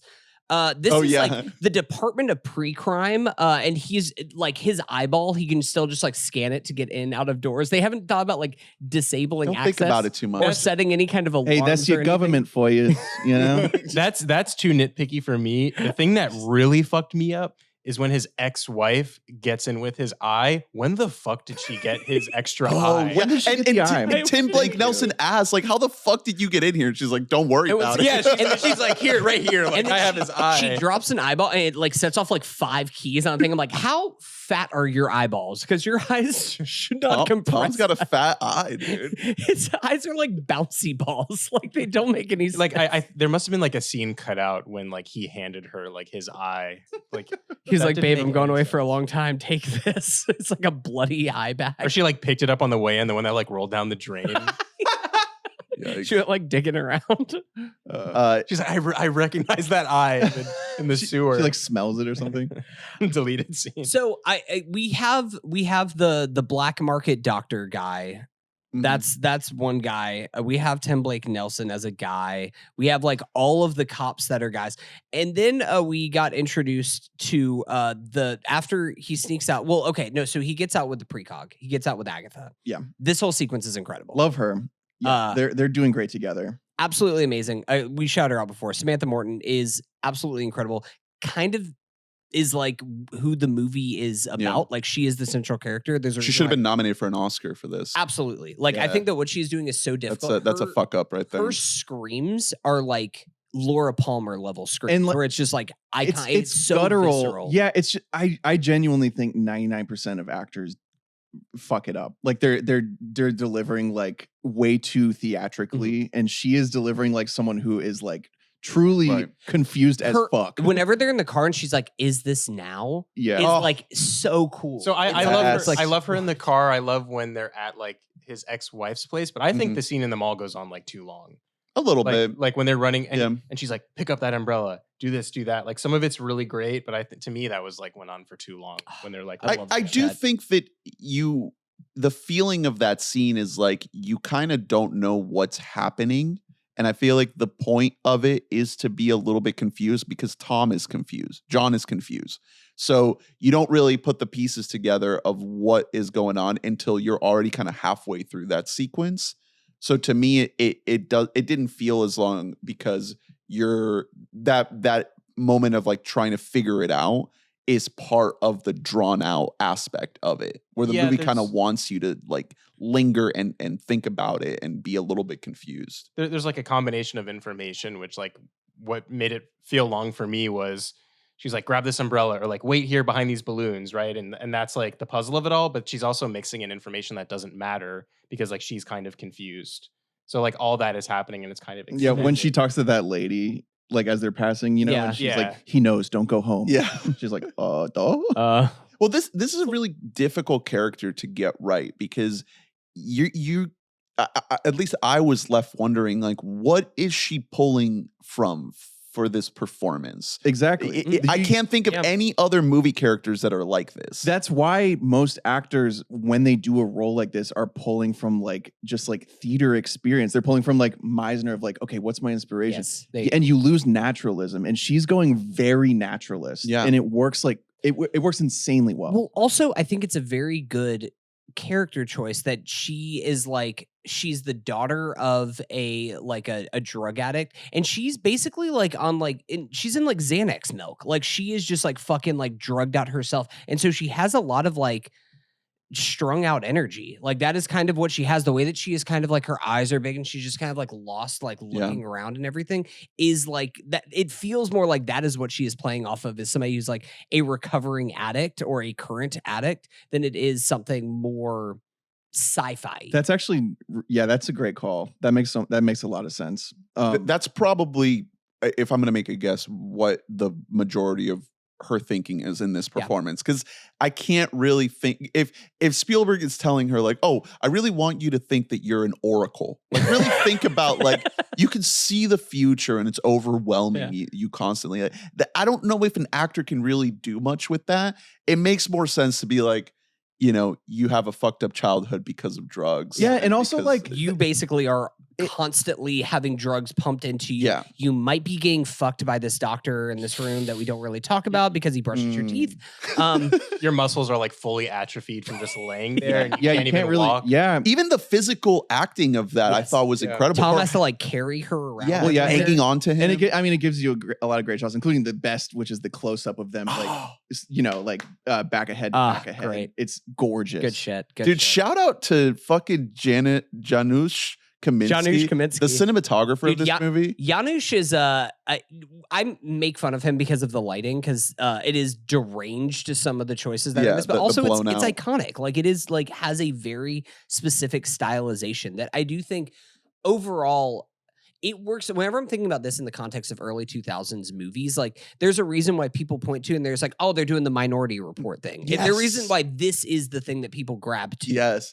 I mean, that was going to be my question, is like, when you think about his collaborations with Spielberg specifically, is this the most like blown out highlights looking movie of all of them? Because he does, the first one he does is Schindler's List, which is in black and white. Who's Janusz Kaminski. Schniddler. Schindler. Schneidler's List. Don't get it twisted, Drew. Then he actually shoots Jerry Maguire, which looks like a normal movie. But then Jerry Maguire looks like a fucking awesome movie. Yeah, but I love the way that movie looks. It's not fucking insane looking like this. Yeah, it one. looks real. Right. And then he basically does every single Spielberg movie after, you get Lost World, Amistad, Saving Private Ryan, AI, Minority Report, Catch Me If You Can, The Terminal, War of the Worlds, Munich. A lot of similar. I think it's literally AI. every single, I think it's every single Spielberg movie, including West Side Story and The Fablemans. So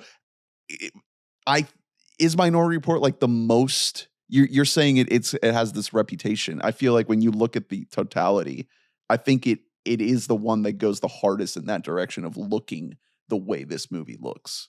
I mean, 100% to that. Yeah, because I think that even AI shares a lot of hallmarks with the way that it looks, but AI feels very different from this movie. So AI is very colorful. That was, like I was saying, that movie's also very formative for me. But Have you rewatched so it recently?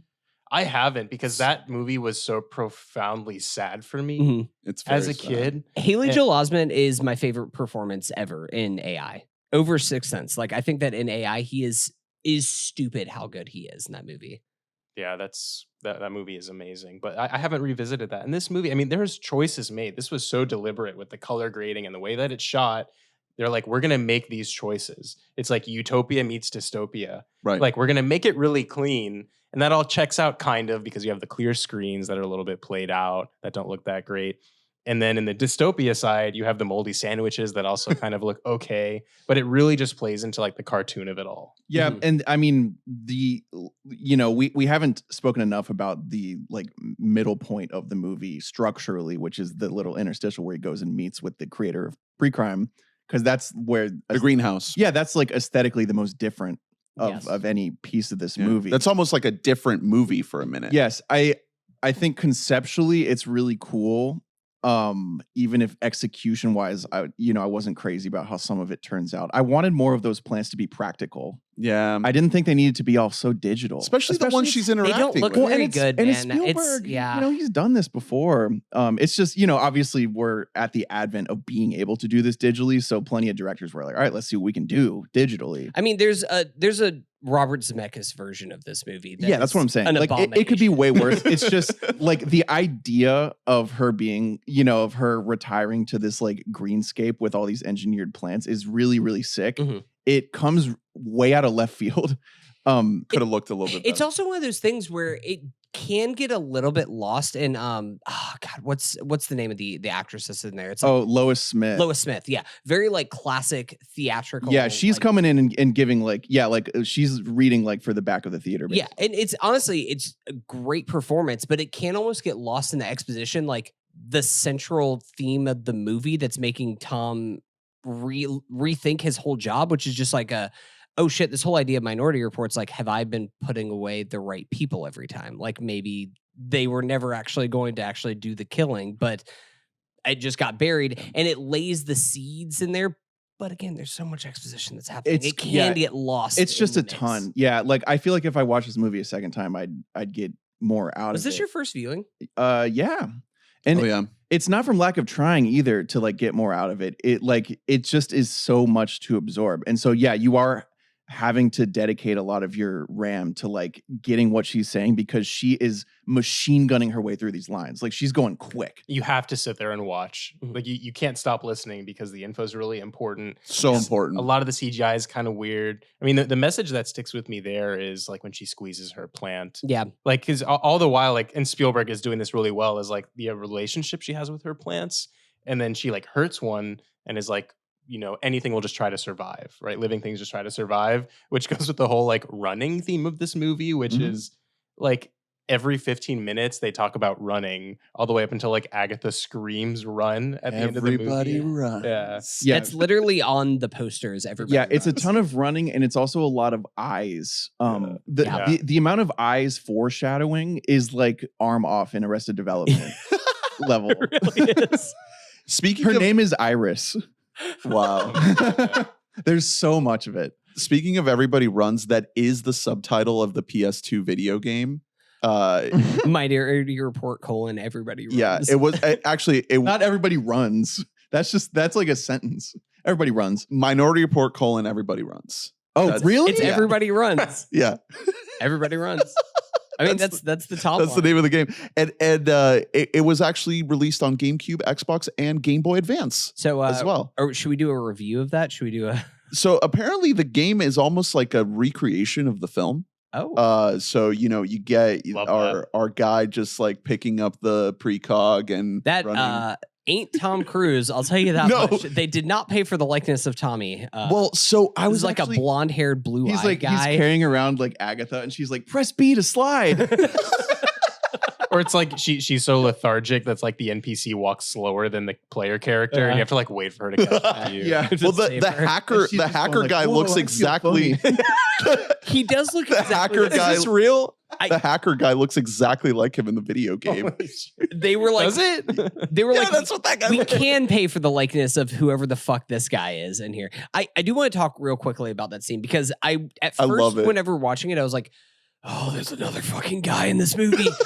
But I It's a really great love, guy. I love the way that it plays out. I love that he says he has to hack into her head and he's like, go take her to a Radio Shack. And then Oh no! Don't I just remind me. like the whole.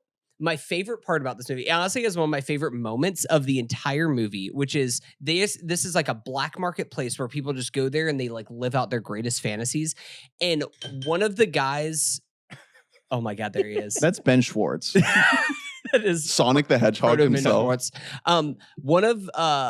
One of the guys that it like cuts to is just a guy just getting an award and just being like praised by Yeah, he's people. like, Just going, "Thank you, thank you, which is so fucking funny to me that like his greatest fantasy is like he just wants to be praised by others. He like wins an that's- Oscar. That's it. That's all that he wants. That's And another- honestly, and I kind of that would be my greatest fantasy too. It's just like I'd like have a take and everybody around me. We All my give closest you- friends and family are Yeah. like, Good job. It's you getting That a was really Wabammy smart for of you. like best. Yeah, you give me a co-host. golden scoot. It's not Claudio pulling you on stage to play the intro to Welcome Home. No, that's actually a nightmare for me because I don't want to embarrass myself. That was my fantasy. Sorry. As I know we've moved on from the video game tangent, but I was just about to bring it up great. again. I had to pull up. This Back in here. This is even less related, but one of my favorite tweets of all time is the 2000s were so great because every movie inexplicably had a game. Imagine today watching The Holdovers, then loading up Holdovers New England Smackdown on PS2, and it's actually Paul Giamatti doing the voiceover, and he's saying like, "You better not hold the X button to sprint."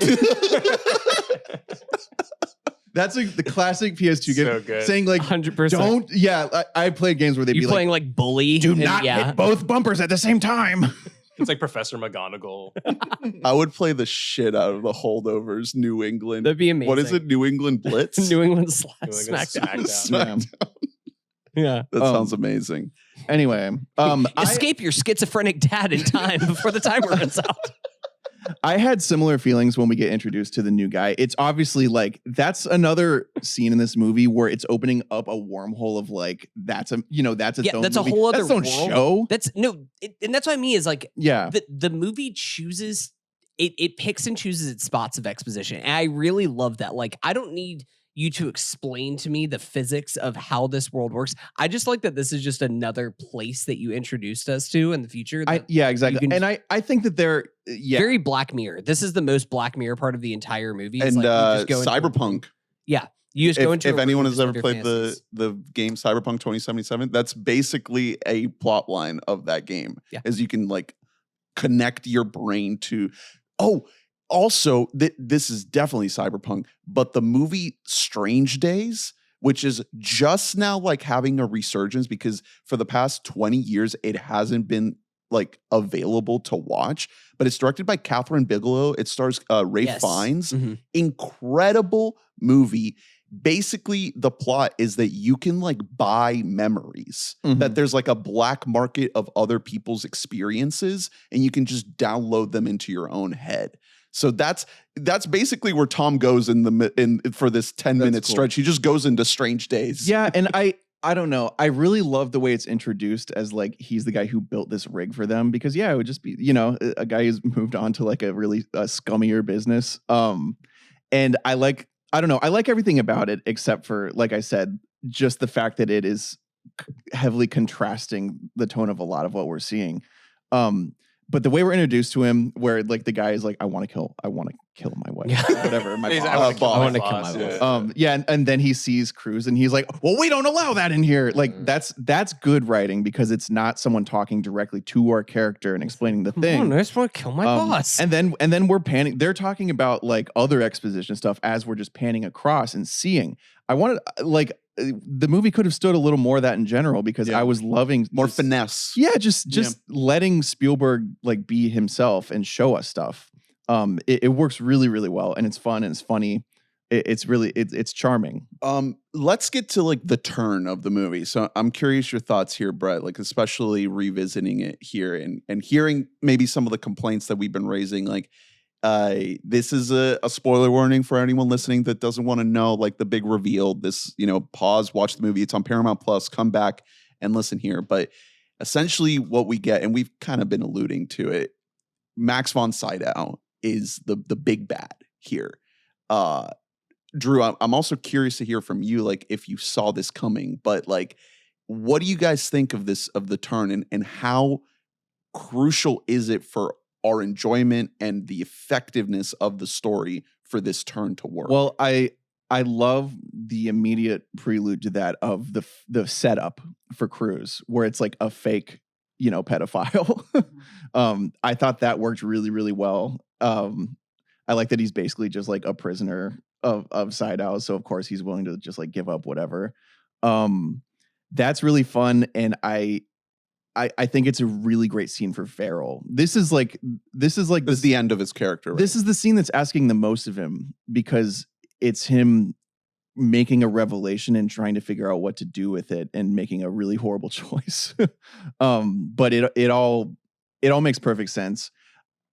I mean, you could say it was predictable. Obviously, like this is like a very sinister, like foreign man who's pretty separate from the plot, but more powerful than anyone else that we've met. So of course he's on your suspect list. But I think that you were right earlier that I think it's really effective that he kind of immediately gets rid of, like, that's the real turn, is like, oh yeah, we're not going to get like how this would typically be approached, which is like Farrell finding Cruise and like apologizing and them, taking him down together. No. He's gone.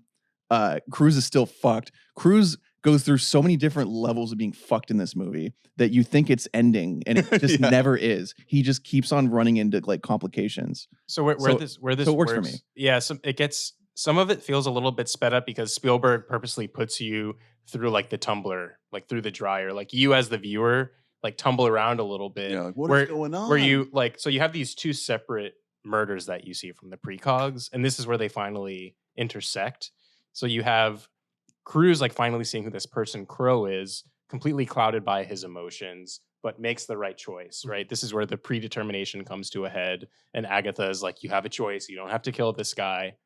And he doesn't really, like, the guy basically kills himself. But Wait, it still plays out exactly the same exactly, way. Which is a classic That's So Raven. Yeah. That's why there's no Minority Report. I do like where I wanted to say, like, this whole time you're like, there's a fourth person, but that was a red herring because it was like a billboard. I did like that little scene. The sunglasses. You're like, who's guy. the sunglasses guy going to be? And it's just a fucking billboard. It's like, okay, whatever. Like, what's next?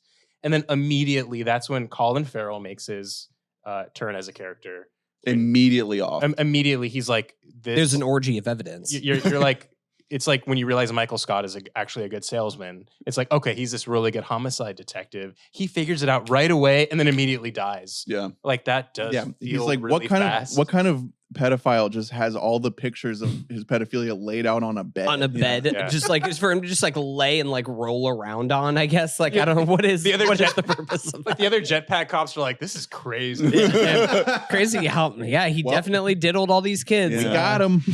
So I've never seen a murder before. Samantha Morton's scream whenever it all happens, and she actually like because you have to think about like the precogs, all they do is just watch death, and they just like experience trauma constantly, like every day that they are existing. But it's always like basically like they're dreaming about murder, And they have no agency over it. This is the time where she actually has the, could stop the him. power to stop he it, won't but also, stop. and she can't really stop it. And even wherever she like, you see it's incredible facial acting by her, where it's just like, it almost is like seeing like glimmers of hope of happening, of like, oh my God, you're breaking free. And then it happens literally exactly the same. The lines that they say to each other are still the same. It's still playing out the same exact way, but her guttural scream that she lets out when she realizes that like she is seeing this happen. She's seeing the murder happen, the death happen in real time. Yeah, you're right. It's not a dream anymore. And it's something where you almost feel like she's like, oh God, I'm trapped. Like there is no free will at this point. Not only am I like part of the machine, I am the machine. Like I am the one who is responsible for just like laying out the paths. And this is always going to happen until ironically Max von Sydow is the one to break it. Yeah, what do you guys think about the scene where he's at his ex-wife's place and Agatha starts like waxing poetic about the life that they the never son? lived? Yeah, it's like, now he's 16 and he kisses a girl. And then it cuts to them and they're both weeping. Yeah, and It's a great scene. And he That's runs great. so fast. I love it.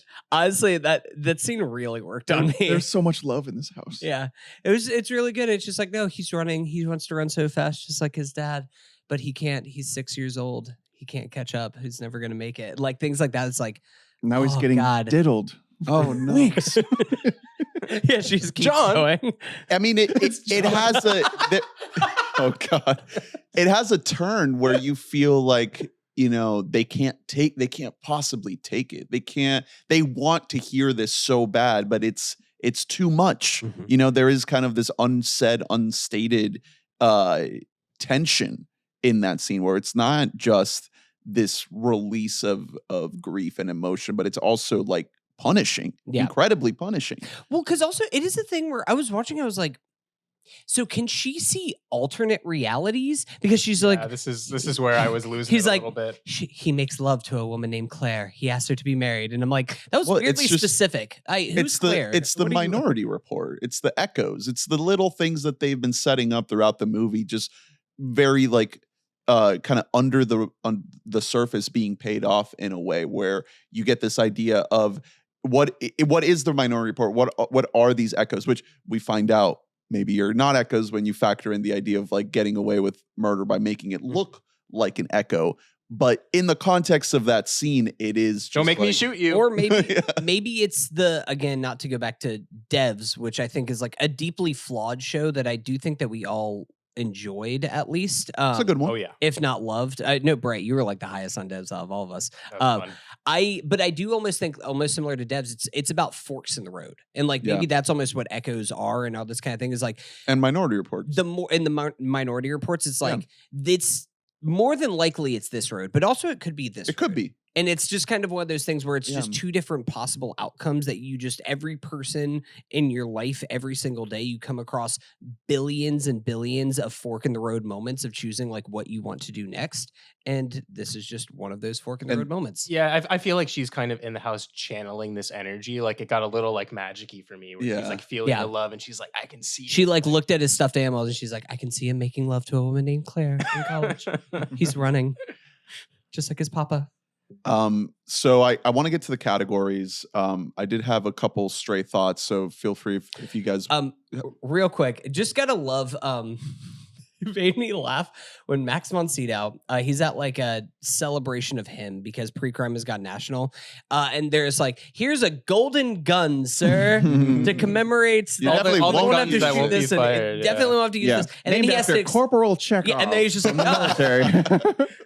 And then it's not only that, because then he just like it doesn't just like he has like gets a gift and stuff. He then explains like, back in the Civil War times, This they were gift given makes these guns. sense for me to receive right now.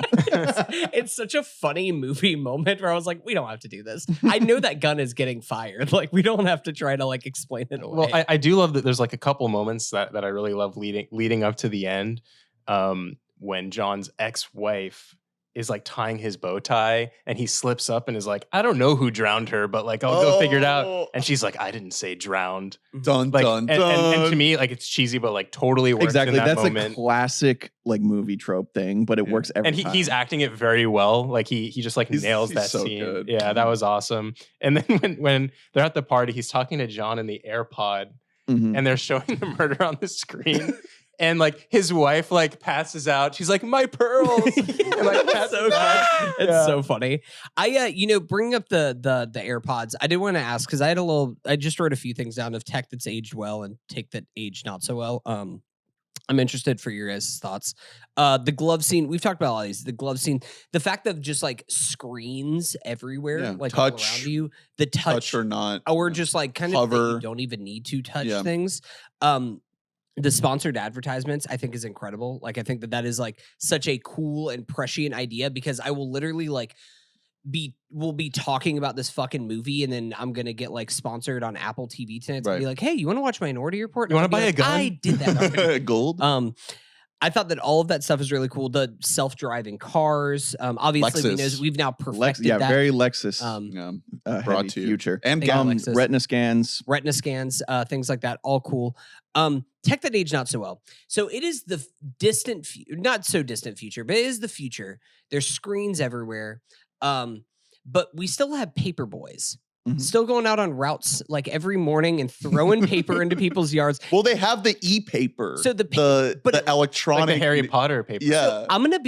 There has to be a better way that we can do this. So there's no way that we have to then throw out a copy of the USA Today every Well, this was day. pre-iPhone. This movie was pre-iPhone. No one knew that we were all just going to have this in our pockets. But it is just funny. It's like the future. We do have basically AirPods. Like Bluetooth exists in this world, but not something else with a screen. Do you want on like here. a Kindle We s- frisbeed into your They like, still bedroom just like window? they're still like we cannot move past the idea of like, well, how else will I get news except for the newspaper? Like, Right. how else would I possibly? I Gotta need read a copy of USA Today, or I won't know what's happening in the world. USA Today is going crazy in the future. What about- gangbusters in the future? What Not about doing well right now. Oh my god, the what was it? The cops when they play cops, bad. Oh my boys, God, when bad they play boys, bad what boys, you yeah. gonna do? I And they did- show- In put that down. 2054. Showed John Anderton. Like when they showed him, was that as him as a criminal or him as a cop? No, that I was him couldn't as a tell. cop. I think I was almost saying. So that was again going back to that sequence, which I don't really understand, but I didn't like dislike. that at that moment I was like, was this all like a prank by that guy? Because he's like, you put me away for a long time. I'll still like help you because you paid me, but like I will put moldy food around you, and then I will like torture you by playing like cops around you at just the right time whenever you Blasting feel really down on your luck. What about the spider drones and the jetpacks? The spiders are fucking great. Spiders are great. Jetpacks, no. Okay, we don't I need think- that in our No, I think that current society. well, you're talking. I was talking about aged well. Are you talking about like if you would want one? I would love a hover jet if it could Okay. be used like renewable resources. of Okay. course. Not gasoline power. Yeah, no. Okay. What about the sound gun? Sound gun. Yeah, I Cool. think that would be really Yeah. good for us. Based. You never know. Yeah. You never know when you're going to need a sound gun. Okay, so I did want to read the Ebert blurb on this. Like I said, the Wikipedia on this, there's multiple articles. It's not just the one article. Like it's a deep dive. I recommend listeners take the dive. It's fascinating. There's so much about not just the development of the movie, but obviously like all of the tangential topics around it. But our guy Roger Ebert loved this movie. He named it the best film of 2002. He called it a masterpiece and said, Wow. when most directors of the period were putting their trust in technology, Spielberg had already mastered it and was emphasizing story and character while merely using technology as a workman uses his tools. And I think he had it in his top 10 of the decade as well. Wow. Once the Let's 2000s go. wrapped up. And then he saw the Matrix. Raj. I think he liked the Matrix too. He was very I think do he gave it 3 or 3. I do think this whole final sequence worked really well, even though it's all like more exposition dumping. But the very end where Cruise is like reveals his bald head and he's like, "So are you going to kill me? Like, you either kill me and prove that pre-crime works, or you don't kill me and pre-crime doesn't Yeah. work." Very fun. and he just killed himself. Very cool moment. Then he kills himself. Rip. Any other thoughts before we get to the categories, or we'll just Yeah, her being pregnant at the end was crazy. His oh ex-wife, like they're back together and she's like full I- pregnant. they're trying Yeah, again. That's They're going back. you know, that's the Spielberg thing of like we have to tie this up with like a nice bow of like, oh, and then they do actually get back together, and your dead son actually doesn't matter anymore because you can try again with this one, and maybe you won't go underwater Yeah. in public pools. And then also we end with the precogs with the worst wigs I've ever seen. in my Bad entire wigs life. and it's a bad CG shot of this cabin in the middle of nowhere. And it's I the thought it was final shot. I of thought the it was a movie. strange place to end. Yeah. But I mean, it makes sense because, like you said, like the movie is like about. It's about them. that. The movie starts with the precogs Yeah, and ends with just the that- precogs. I love that shot, not like any of the technicalities of the shot, but the fact that they were left, like my memory is they were left to like read books and like have a happy life. Yeah, live in the finally. present. Yeah. Like now, there's no more living in the future. And away from all of the Yeah, things I want that to see held them. them. I want to see them prisoner. like in a brook or something. You know what I mean? Like outside doing a I do have a thing. question. Maybe this is just me. I'm sure that this is a completely different place. For some reason, I saw the woods that were there. I was like, is it the same plot where they fucking like killed her mom? Like, is that the same like cabin out in the woods that they're No, doing? and She lively. moved back in. Whoa. Should we like? It looked. It's a almost fixer like up. that, Didn't yeah. it kind of look like it? Just like, hey, yeah, just don't go swimming out there. You might like kick mommy. Well, like there- I fucking Christ. Oh my god. just why the fuck of all the places you're gonna put them? Like, why you put a log cabin right next to the Maybe woods and she the water? wanted it. Yeah, There's to also- remember. You There's know- a tractor out there for no reason. What's up the tractor? Also- There's a tractor. And I hate to bring this up, but also like it was brought up when discussing them when Iris is explaining that they're mentally challenged children. Yeah, and they're all alone. And the twins are like need to be cared for, at least in their subconscious mode, by her. Are they okay out there? Like, by themselves. are they like, yeah, are they just like all alone?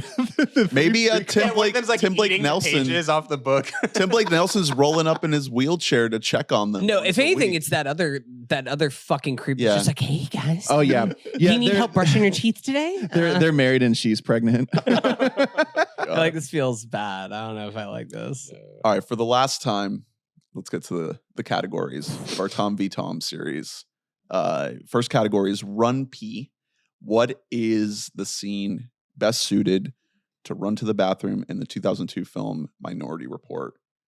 This is a tough one. I don't know if there's much that's like that stands out as like missable, but I would say anything before like you are with Tom on the run. But that's so early in the movie. I don't think so. For me, I think that there is a really healthy spot that you can get when you first get to like the dingy black market thing, and they're like doing the whole like meet my ugly ass wife, because there's like a lot of like introduction of just like I used to set people on fire, but sometimes I'd wait a while to put them out. Like there's that whole thing that he does, and then it's a cut to Colin Farrell with his ex-wife, and then you cut back to the dingy stuff, and that's when you get like the gnarly eyeball stuff and everything. I think you might be there's like right. a solid yeah. like 6 minutes there. Where Like it's like after the you greenhouse. can go. Yeah. Once you get nailed the info dump of the greenhouse. Yes. You have to see the spider part. You have to see that like he got his eyes swapped Yeah. out, but you can miss like Colin going back to the ex-wife. But you can't really miss stop. the flashback to the kid going missing. Right. No, you can come back. I mean, you still come back with plenty of time. I think that there's it's a solid amount of time. It is like more than 5 minutes that's going on right there. I mean, I have an answer, but you guys aren't going to like it. Go it for was part of like the beginning part of them going through the mall, like that I thought was really No, that's slow. solid. No, Like, that's- You're not like- missing anything. Like to me, Yeah. that's like No the plot one that's part happening where there. it's like I'm good. I prefer the other scenes with her where she's like properly acting versus like the physical performance Yeah. is like fine. You don't need a lot of it. you do need the moment right at the end of that sequence when they look out at all the umbrellas and they're like, dang it. Maybe, but they're just like oh, crap. They look off one balcony with all 15 of the cops. They're all in the same I know. vantage point. Yeah. I See him? love that. Yeah, that's such a good. It's actually really, really funny that they all are just running in tandem and they Mhm. all stop in tandem don't to spin look. around, they're like, and there's a "Wait." giant pile of That- balloons. I'm telling you And that they're like, well, I guess they're not the here. action Looney in Tunes this- shit. the god Yeah. of blocking, dude. the Like, action is like Terry Gilliam. Like it is Brazil. Yeah, it's like it's so heightened and so goofy. Like the way that he'll zoom and the way that he'll close in on someone, it's so nuts. I like that sequence because I like that's when he directs really well. He does it a lot in Catch Me If You Can, because he's dealing with sort of similar subject matter.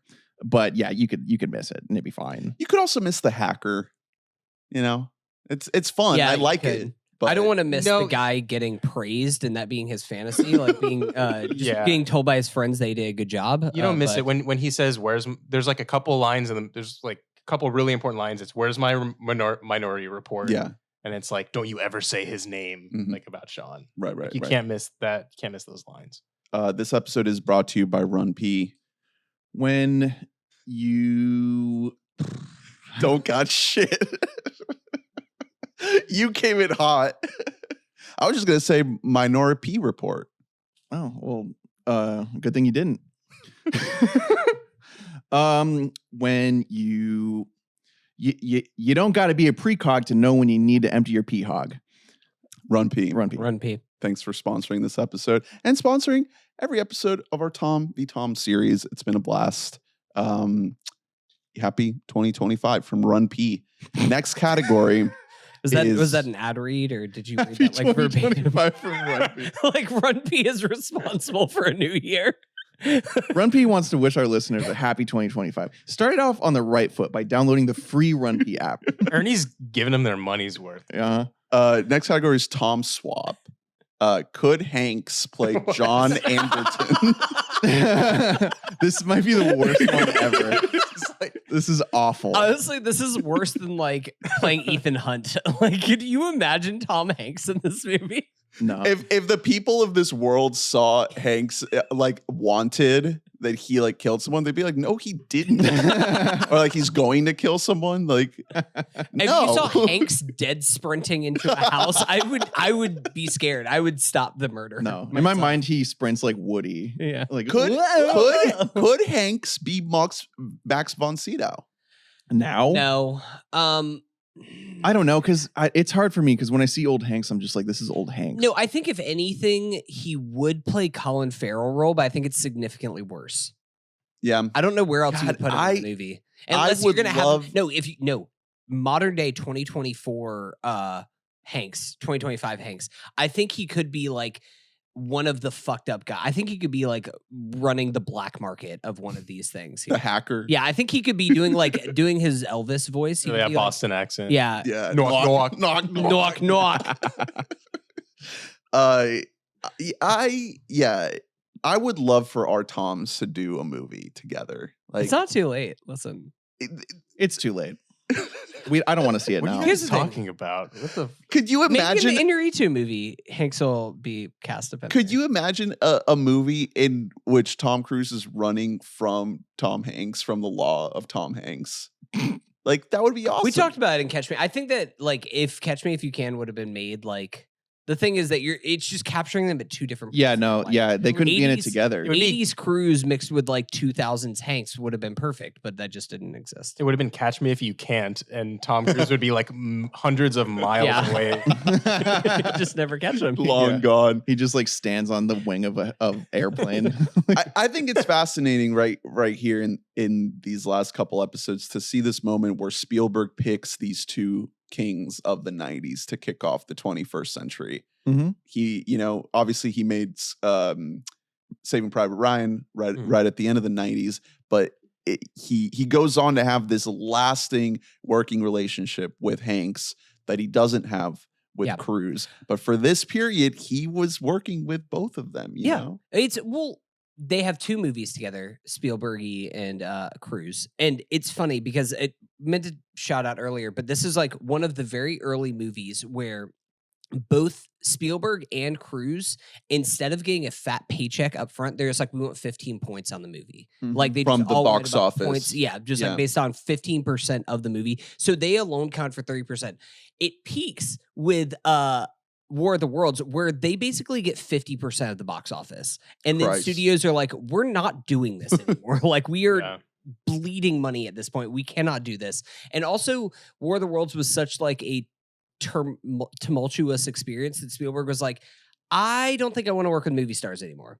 And he works with like Hanks movie stars, not the diva. Yeah, well, and also He works Alpha with movie War stars. Horse. Yeah. the majority of his movies in the later 21st century, like they need people who can be part of an ensemble, and Yeah. Cruise can't. Or if you do anything, you're doing like Lincoln shit, where it's like, yeah, you're doing like very high character actor shit. Yeah, You are playing the war horse.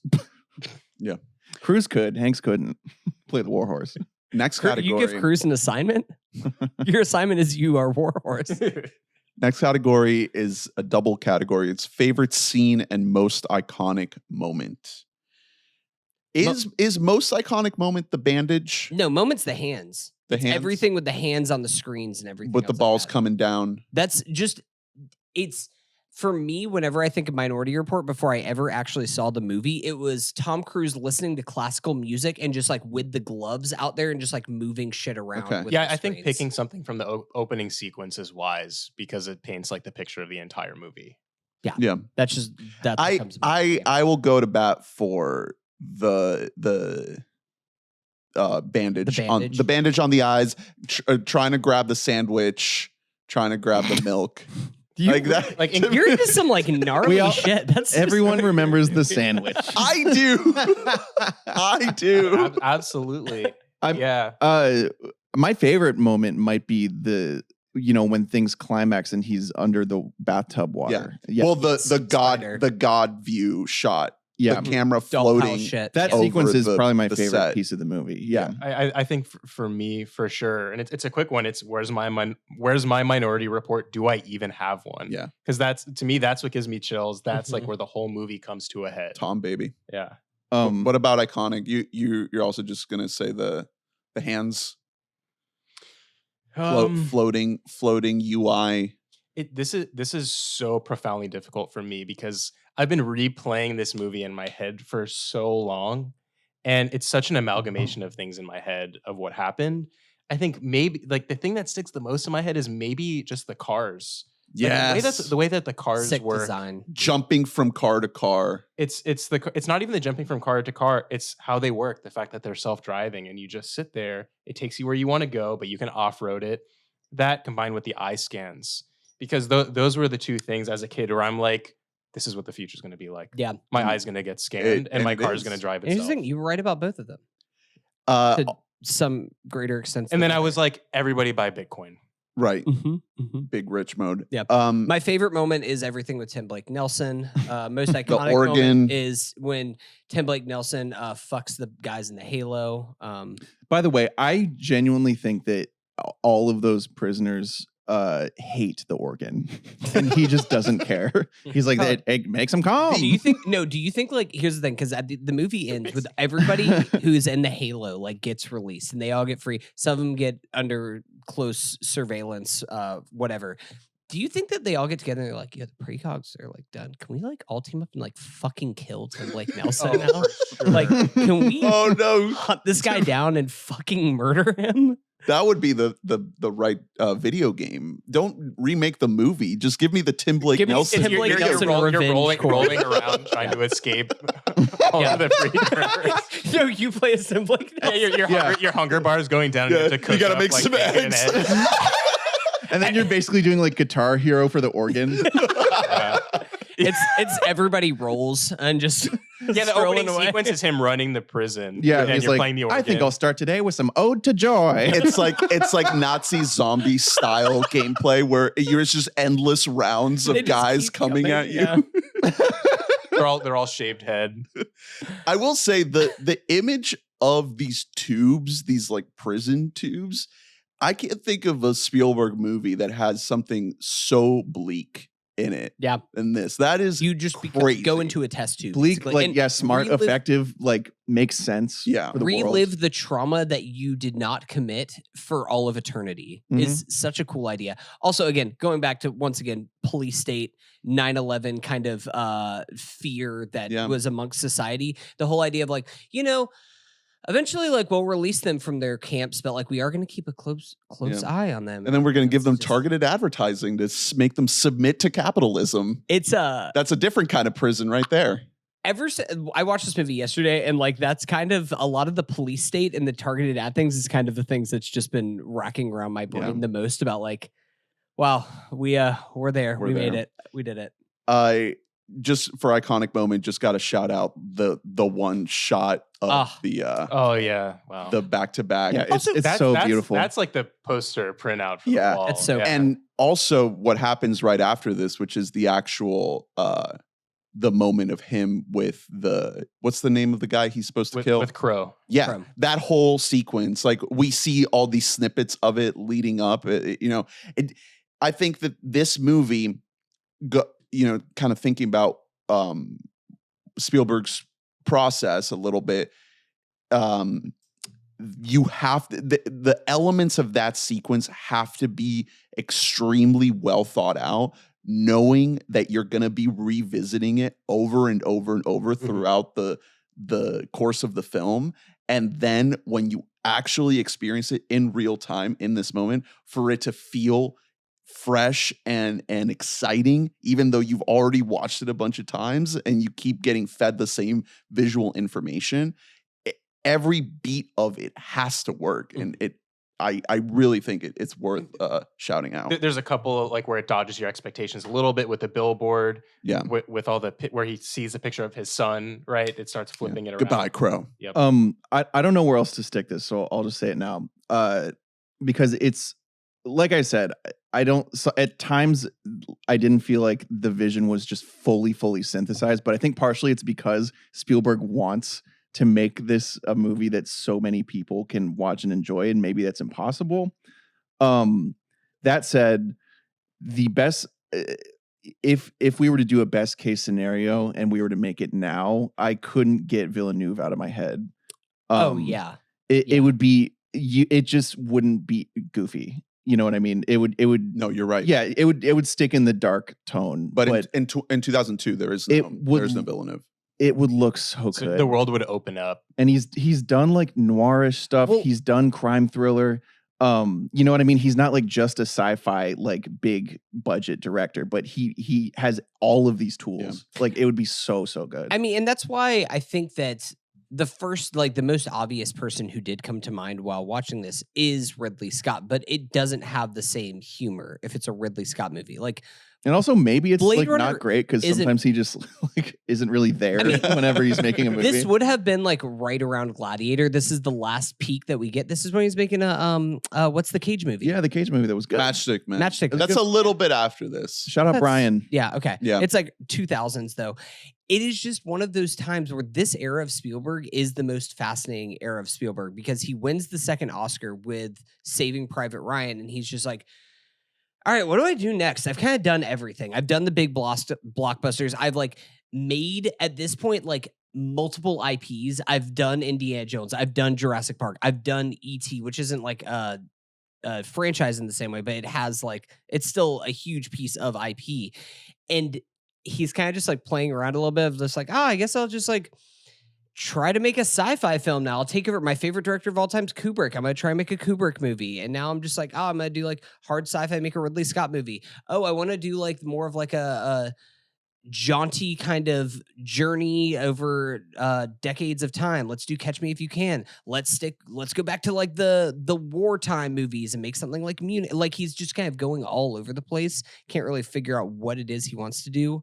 And, you know, And then a little Warhorse came along. and now he's just been he's on Warhorse 7 is coming out this Yeah, year, we're I on think. 7. Yeah. They've outpaced the books at this point, and the scripts are getting worse. My favorite one was the Warhorse : The Fablemans. When is where George he found a R. way R. to gonna make catch up? to tell his Brett- life story through horses. Would you say this is your favorite Spielberg movie? Like how does this compare to like that top tier of like Jaws, Raiders, Jurassic Park? Oh, those classics, like they were fine, but nothing sparked my imagination like this in AI Nice. at the time Yeah. when I was a kid. Would you put this over AI? Or would you still put I'd have to go like watch it again and kind of reevaluate. But what is your gut? What does your heart say in the moment? Your gut feeling right now is this. Would you say this is your favorite Spielberg movie? yeah, this is the one I'd rather watch. Yeah, because AI is just so That like rocks. gut wrenching for me. It's like it's too sad. it's like too emotional. It's fantastic. It's amazing. But this movie, it has everything. It has sci-fi. It has fantasy. It has noir. It's dystopia. It's utopia. It has comedy. It has love. It's so fast paced. There's so much exposition. But when you guys think about this movie in 5 years, you're gonna remember more about those visuals. You're Yeah. gonna remember the tech. I'm gonna remember the green sandwich. It's funny. I have AI and Minority Report literally right next to Like, each other. would in you my rather- Spielberg rankings? So would- that- Would you rather drink photon milk or green milk? Probably. That's well, really based tough. on like looking at the guy who's making the photon milk, I think I want the green milk. Okay. and wash it down with that radioactive like eye fluid. That or really whatever. is, yeah. the hazard. Before he even reaches into the fridge, he like Water. dunks a hand into like the thing and like eats something. We don't even know it was what he's- ice. It was ice, and it was like a biohazard, Yeah. like it's holding somebody's liver. Yeah. I think he was just like munching on eyes. It's like a box of eyeballs. We didn't re-Cage and re-Rom, by the way. That's Cage. Next question. Easy. No, Yeah. I The have that easiest one Cage. already. So Nick Cage is like all 3 precogs Nutty Professor style. So you're mainly getting him as Agatha, but he's also like Art and Dash, like the other 2 twins. Turn left here. Yeah. Run. What if Cage? love Have increasing levels of like And they- mental disability. And they made love. What if Cage is Colin Farrell? You don't. He's not as hot. I mean, young, Just barely, not Like quite late- as hot. late Um, 90s. So close. Sure. The thing about Colin Farrell is like I felt like him and Tom had so much chemistry. Like I wanted them to smooch so bad. Mhm. I don't know. Little if I baby would- Ernie really wanted that. Well, no, so- that's so me that- now. Yeah, this time, like the second that Colin Farrell comes in, the amount of close-ups increases a lot. Yeah. Like Spielberg is like, keep rolling, keep There is- rolling. no, They're there getting is- closer. There's one shot in particular where their mouse, they're like about to Yeah, smooch it's right there. crazy. It's like get a room. Steven's like, do it. please. Fucking do it. I won't stop it. Just can't keep it rolling. This is just like my mom and that guy. That I filmed. It cuts to on him accident. filming himself, filming Tom Cruise and Colin Farrell making out. I definitely didn't mean to film them smooching. It was definitely an accident. Listen, there's a lot of Fablemans in here too. There's Sure. Fablemans and everything. Yeah. Fablemans. Robin, is he Max von Sydow? Maybe No, I think he's another one of like the goons. He's like, no, if anything, I would make Cage the guy, the eye guy, and I would make Robin the owner of the dream factory place. Either that or the that's precog good. caretaker. Because he's like fast talking. Oh, Yeah. in the what if we do like 1 hour photo, Robin Williams, but he's the one taking Exactly. care of the pre. He's taking care. He's fucking all. No, three if he Cages. no, if it's 1 hour photo, he's the pedophile. Crow. Yeah. Yeah, he's the pedophile. Yeah, he's the Cage also like in the 90s could be the caretaker for sure because that character is mostly just a weirdo. yeah. I'm just saying, what he wouldn't say yes to doing. What it, if though. Robin Williams is fucking the 3 Cages? And Okay. that's Okay. that. There you All right. go. and this is what I look forward to. I know what I'm going to be precogging to tonight. I also have for like what would I do? Like the first note I wrote down for this movie is what would I do? And I would just not lose my son at the pool. Yeah, Simply Like, just- this whole thing gets Don't avoided. hold Simply your just be breath. a better fucking dad. Yeah. Public pools are gross. It I was- will say it is one of my favorite things to do to say, hey, babe, look at how long I can hold my breath. And then I go underwater for approximately 2 minutes. So Mhm. maybe I am losing a kid well before now. What if you lose yourself? Here's the thing. I would lose my kid before I form an attachment to them. Mm-hmm. Then So, but I just simply wouldn't feel bad. just when they're a afterwards. baby. Dennis system.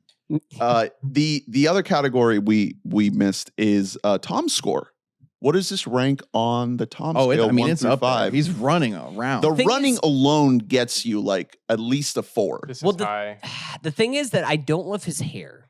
Yeah, the That's hair the is one tough. knock against The this. middle tooth is like picking up the slack. The middle tooth is going crazy in this. Yeah. one. It is. Yeah, Like the angle it almost that has a. Spielberg In is certain getting. shots, I'm like, that thing has a face. I am It's a life of its own, really. I am inclined. I don't want to be held accountable to previous scores that I've given, but I am inclined to give this a 5 Wow. because that's It's a different Tom. Yeah. that scene when he is crying, actually the two crying, the one looking at the photographs and then the one in the bedroom of the kid listening to the precog talk about the alternate lives, like that is as close to a 5 on the Tom scale as you get, given the fact that you've been seeing him do the Tom thing, jumping from car to car, running around. Like you get all these moments where you have like what you signed up for going into a Tom Cruise movie. And then in this back half, you get like the goods of the actual acting talent. He's not smiling quite enough. So I'm going to give it a 4.5. Well, you get the right before the kid goes missing, that tiny little Oh, bit. no. There is a really There's some good smiling there's right some there good when he's smiling, with the and boy. then he is dowered the rest of the movie. Would you have rather he it's- took more clarity and was like high the whole time and smiling? throwing Oh, more yeah. cereal at the wall. it definitely has like a very, very high floor on it. On the movie poster, it says everybody runs.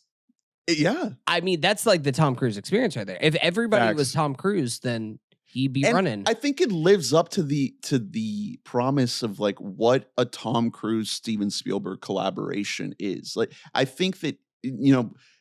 any complaints and nitpicks aside, this movie is a home run just with that lofty expectation of what are Spielberg and Tom Cruise, Like- these legends of cinema, going to do together. I didn't want to talk about it too much because you guys just talked about it, but Catch Me If You Can is another like one of my top movies. Like that does rival like this one for top Spielberg movies because I'm such a Leo head. Like I love Yeah. Leo so much, but you guys talked all about it. But that's where like the movie starness comes out. Like you would never get this out of Leo. This is such a unique experience with Tom. Absolutely. Absolutely. Yeah, you swayed me more. It's a 4.812. Ooh, there we go. Yeah.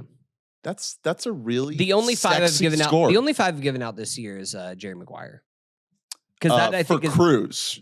yeah, You did a 5 for Castaway. yeah, 5 for Cast. Well, because that's the most. That feels right. Yeah. For both. And I think that this is right up there because I don't love the hair as much, but you are right about everything else is quintessential Tom. It's new Tom. We get him in a tank top for a little bit. I looked Tank at, top baggy pants is so strange on his weird body. Really weird. It is really He makes has sense. such a short torso. Remember when he's measuring the clothes for the precog? That's like, really cool into with the Agatha. lady, Yeah, the random stranger. I Yeah. like that. I do think some of the clothes and costume choices are really cool, and some of them are just deeply 2000s bizarre. Right. Where it's well, like, Spike Jones saw this and he said, watch me. I got this. We also her. we haven't given enough airtime to Jad, the stupid pre-crime assistant. Right. Who's just sitting behind Cruise being like, oh, though I guess I will get some cake. That sounds really good. Yeah, sure. I love Take that. the ball. He just takes the ball. No, and He's then so stupid. at the end he gets one call from an ex-wife and he's like, "Hey, I need you to broadcast a possible murder know. live at He like this does it? celebration of a guy," and he's just like, Sure. and they're like, "Hey, Jad, do you want to not do that right now?" Jad, who told you to do that? What are you doing? He's like, "Do you have the Bluetooth password?" I'm doing something. Shout out Jad. I forgot that was him. It was very, how much convincing did it take? Hey, will you ruin your boss's life right now? It literally. Well, but it's for Tom Cruise. Here's the thing, so it happened so fast that there's a reason why you don't see Jad chasing after Tom. Right. He would give his goddamn life Jad for loves John. Tom. Okay. Yeah. Before we wrap up, I did want to go back to Neil McDonough. So the procedurals that he was on. So he has a role in Jag in 1995. Then he has a role in NYPD Blue. Then he actually does the voice of Bruce Banner in animated Incredible Hulk. He does Band of Brothers, X-Files. The big one is a role in Law and Order Criminal Intent in 2011. So that's after this.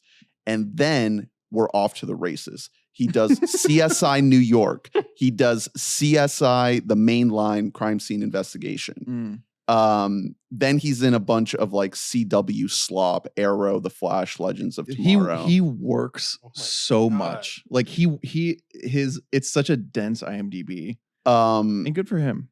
Yellowstone. My boy's in Yellowstone. Project Blue Book. I thought for some reason he had like a recurring, like a mainline role in one of these shows, but I guess it's just like one-off. He's just like that guy. It's in all of these procedurals. Yeah. Somebody give this guy like an NCIS. He's in Tulsa King. Yeah. He's got Tulsa King, and then he had a mainstay role on Project Blue Book on the History Channel. Okay. What else do you want from our?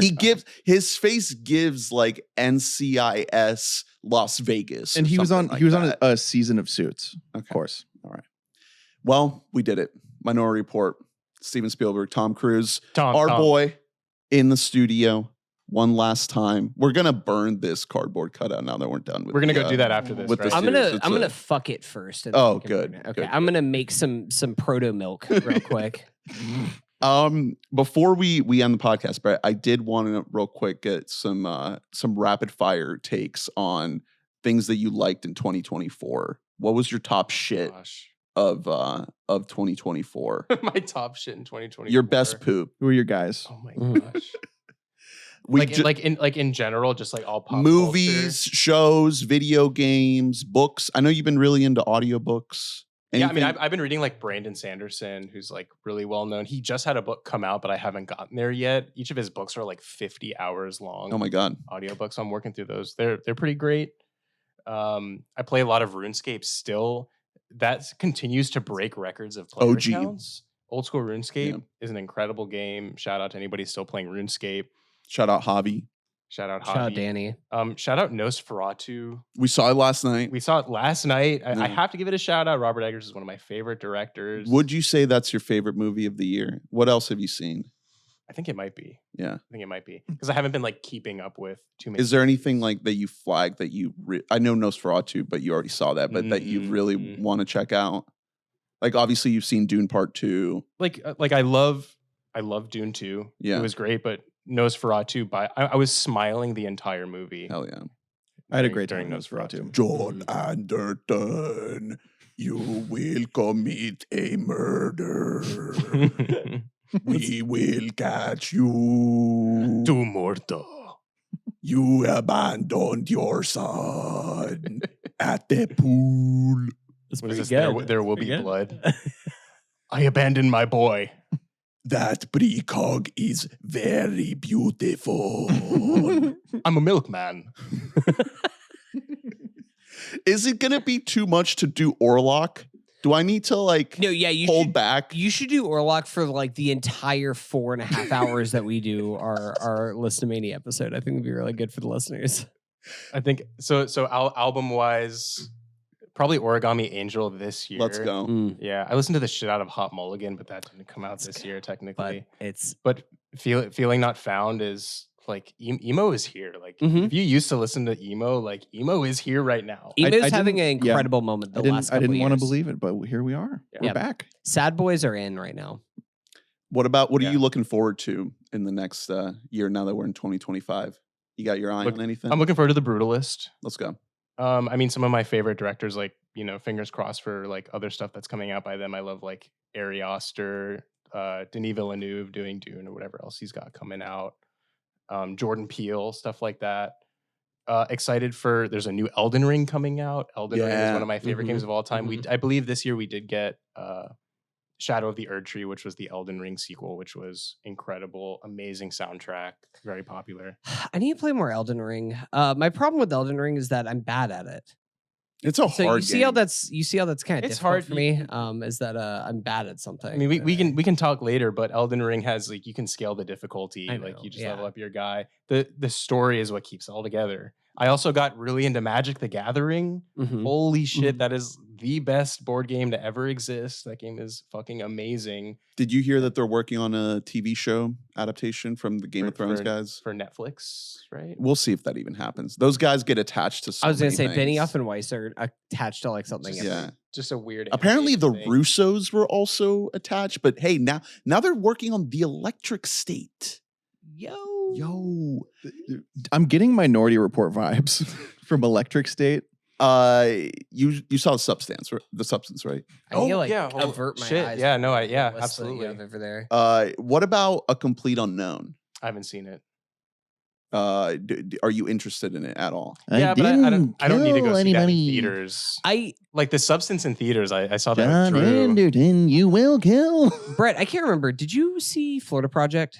Oh yeah. Are you a Florida Project guy? Sean Baker's got a new movie that came out this year, and it is incredible. What's that? Honora. Oh yeah, I didn't see that one. Yeah. It's amazing. It's about to go Lot of buzz. pretty. I think it now is like VOD, PVOD. Yeah, I think it is. Yeah, I think so. Yeah. I got to It's see A out, Real but it'll be- Pain. I drafted that. A Real Pain is fucking incredible. Is what A Real Pain is. I gotta check that out. You are movie. you two, Drew and Brett, are neck and neck to win the Fantasy Film League this year. So what's it's going to Brett come got? down. Well, I'm just waiting for Juror number 2 is going to get a re-release, and then really the and Clint, the Uh-huh. Clint train is coming. yeah. All right, so real quick, this is the Fantasy Film League. As we get to the end of award season, Yeah, are we in postseason now? no, this is it. This is like heating Yeah. up to the Oscars in March. So Drew, you have Mufasa, Wicked, The Piano Lesson, Conclave, and Bird. So that's a pretty solid team right there. God, good. man, all those bird discussions that I get into are crazy. And then so Brett, you it's- have Deadpool and Wolverine, Challengers, Kinds. Did you see Challengers? Yeah. Okay, good. I love that Soundtrack. Kinds of Kindness, A Real Pain, and The Fire Inside. Mhm. So those are the two leading teams Yeah. in our game next now. year. And then Hunter, you're right behind him. My team is DOA. Yeah, man. you I- kind of I hit was- your peak. I was You were fucked, leading man. for a while. And the thing is that like we drafted so early this year because we had to get Dune Part 2 on there that it's like March. And in March, you're just fucking throwing shit against the wall where it's like, I don't know, man. I guess Queer might be like a Best Picture nominee and it's dead. We'll make some adjustments for this. No, this I'm next okay year. with. I like what Oh, you did. okay, cool. Hunter's throwing shit against the wall. Hey. I am walking up and Yeah. sticking it on there. Yeah, Bird is going to be like one of the movies that resonates the most with society Mhm. in the future. Are you interested at all in Mission Impossible: The Final Reckoning? Not really. Our king Tom Cruise dying for our sins. I'm not a big MI guy. Is it because some of them are bad or? What about Avatar: One Fire of them and is Ash? okay, and the rest of them are Yep, all Avatar. masterpieces. Did you see the Superman trailer? Yeah. Yeah? Looks cool. Interested? Yeah, Okay. for sure. Did you see the 28 years later Did trailer? it. No, I didn't. Just trying to get a sense. Just trying to get a gauge. You know, I'm planning the year in podcasts. Oh, you're back. You're back in Florida, in Orlando. I want to get you here as much as possible. So, yes, movies, but also looking forward to TV shows like Severance is. Dude, Severance coming soon. Fucking finally. And also, very soon. Like you guys don't really game very much, right? And and even if you do game, people play all different types of games. So like maybe having an opportunity to come talk about those other elements of pop culture, how they come together. Listen, I'm here. I try and sneak in Game Corner wherever I can, but we gotta have, especially now that we're back on Discord. Shout out to all the Discord homies. I will say 2024, I thought a pretty weak year for video games. Like especially I really, really loved 2023. I thought 2023 was an especially strong year with Elden Ring, with Spider-Man, with Hunter's been on like Reddit all month talking like angry that Astro Boy won game of the year. Listen, crying. Astro Boy, I have not played it yet, but Astro Boy looks great. Like I'm here for it. It looks fun. I'm excited to play it. Like Hunter gets really upset about newer character designs. I'm not gonna say the ones that look like what, but you can fill in the blank. I just jumped into Indiana Jones and the Great Circle. Incredible game. Yeah. Very well made. This is the first the shit out of it. Yeah. First big is it Xbox only? I had to upgrade my PC. Yeah. I got a new graphics card just to play it. Xbox and Microsoft are like really fucking banking on this because PlayStation has been eating their fucking lunch whenever it comes to exclusives for the last, I don't know, like 5 years plus at this point. It feels like Microsoft has just been swinging and missing constantly. See Starfall as the latest example. But. Shout out Facebook Marketplace. You can get a cheap graphics card. Oh, there you go. So, well, we're going into this year. We're going to see some crazy stuff with AI. AI is going to get even scarier. I think I finally found the thing. Like our generation is pretty good with tech, but I think now that we're seeing like hyper realistic AI generated video game experiences in VR is what's going to break the millennial brain. That's where we're not going to be able to continue with technology. Yikes. And the following generations are going to be okay. So like we're starting to get to the point where we're cooked. Chat, we're cooked. All right. We can wrap it up there on that beautiful note. That's how I felt when I heard yeet. Thank you all for listening. Please rate, review, and subscribe, like, and comment, and let us know your thoughts on Minority Report. Check out weboughtamike.net to get every episode in your email inbox. Join the Discord, patreon.com/weboughtamike.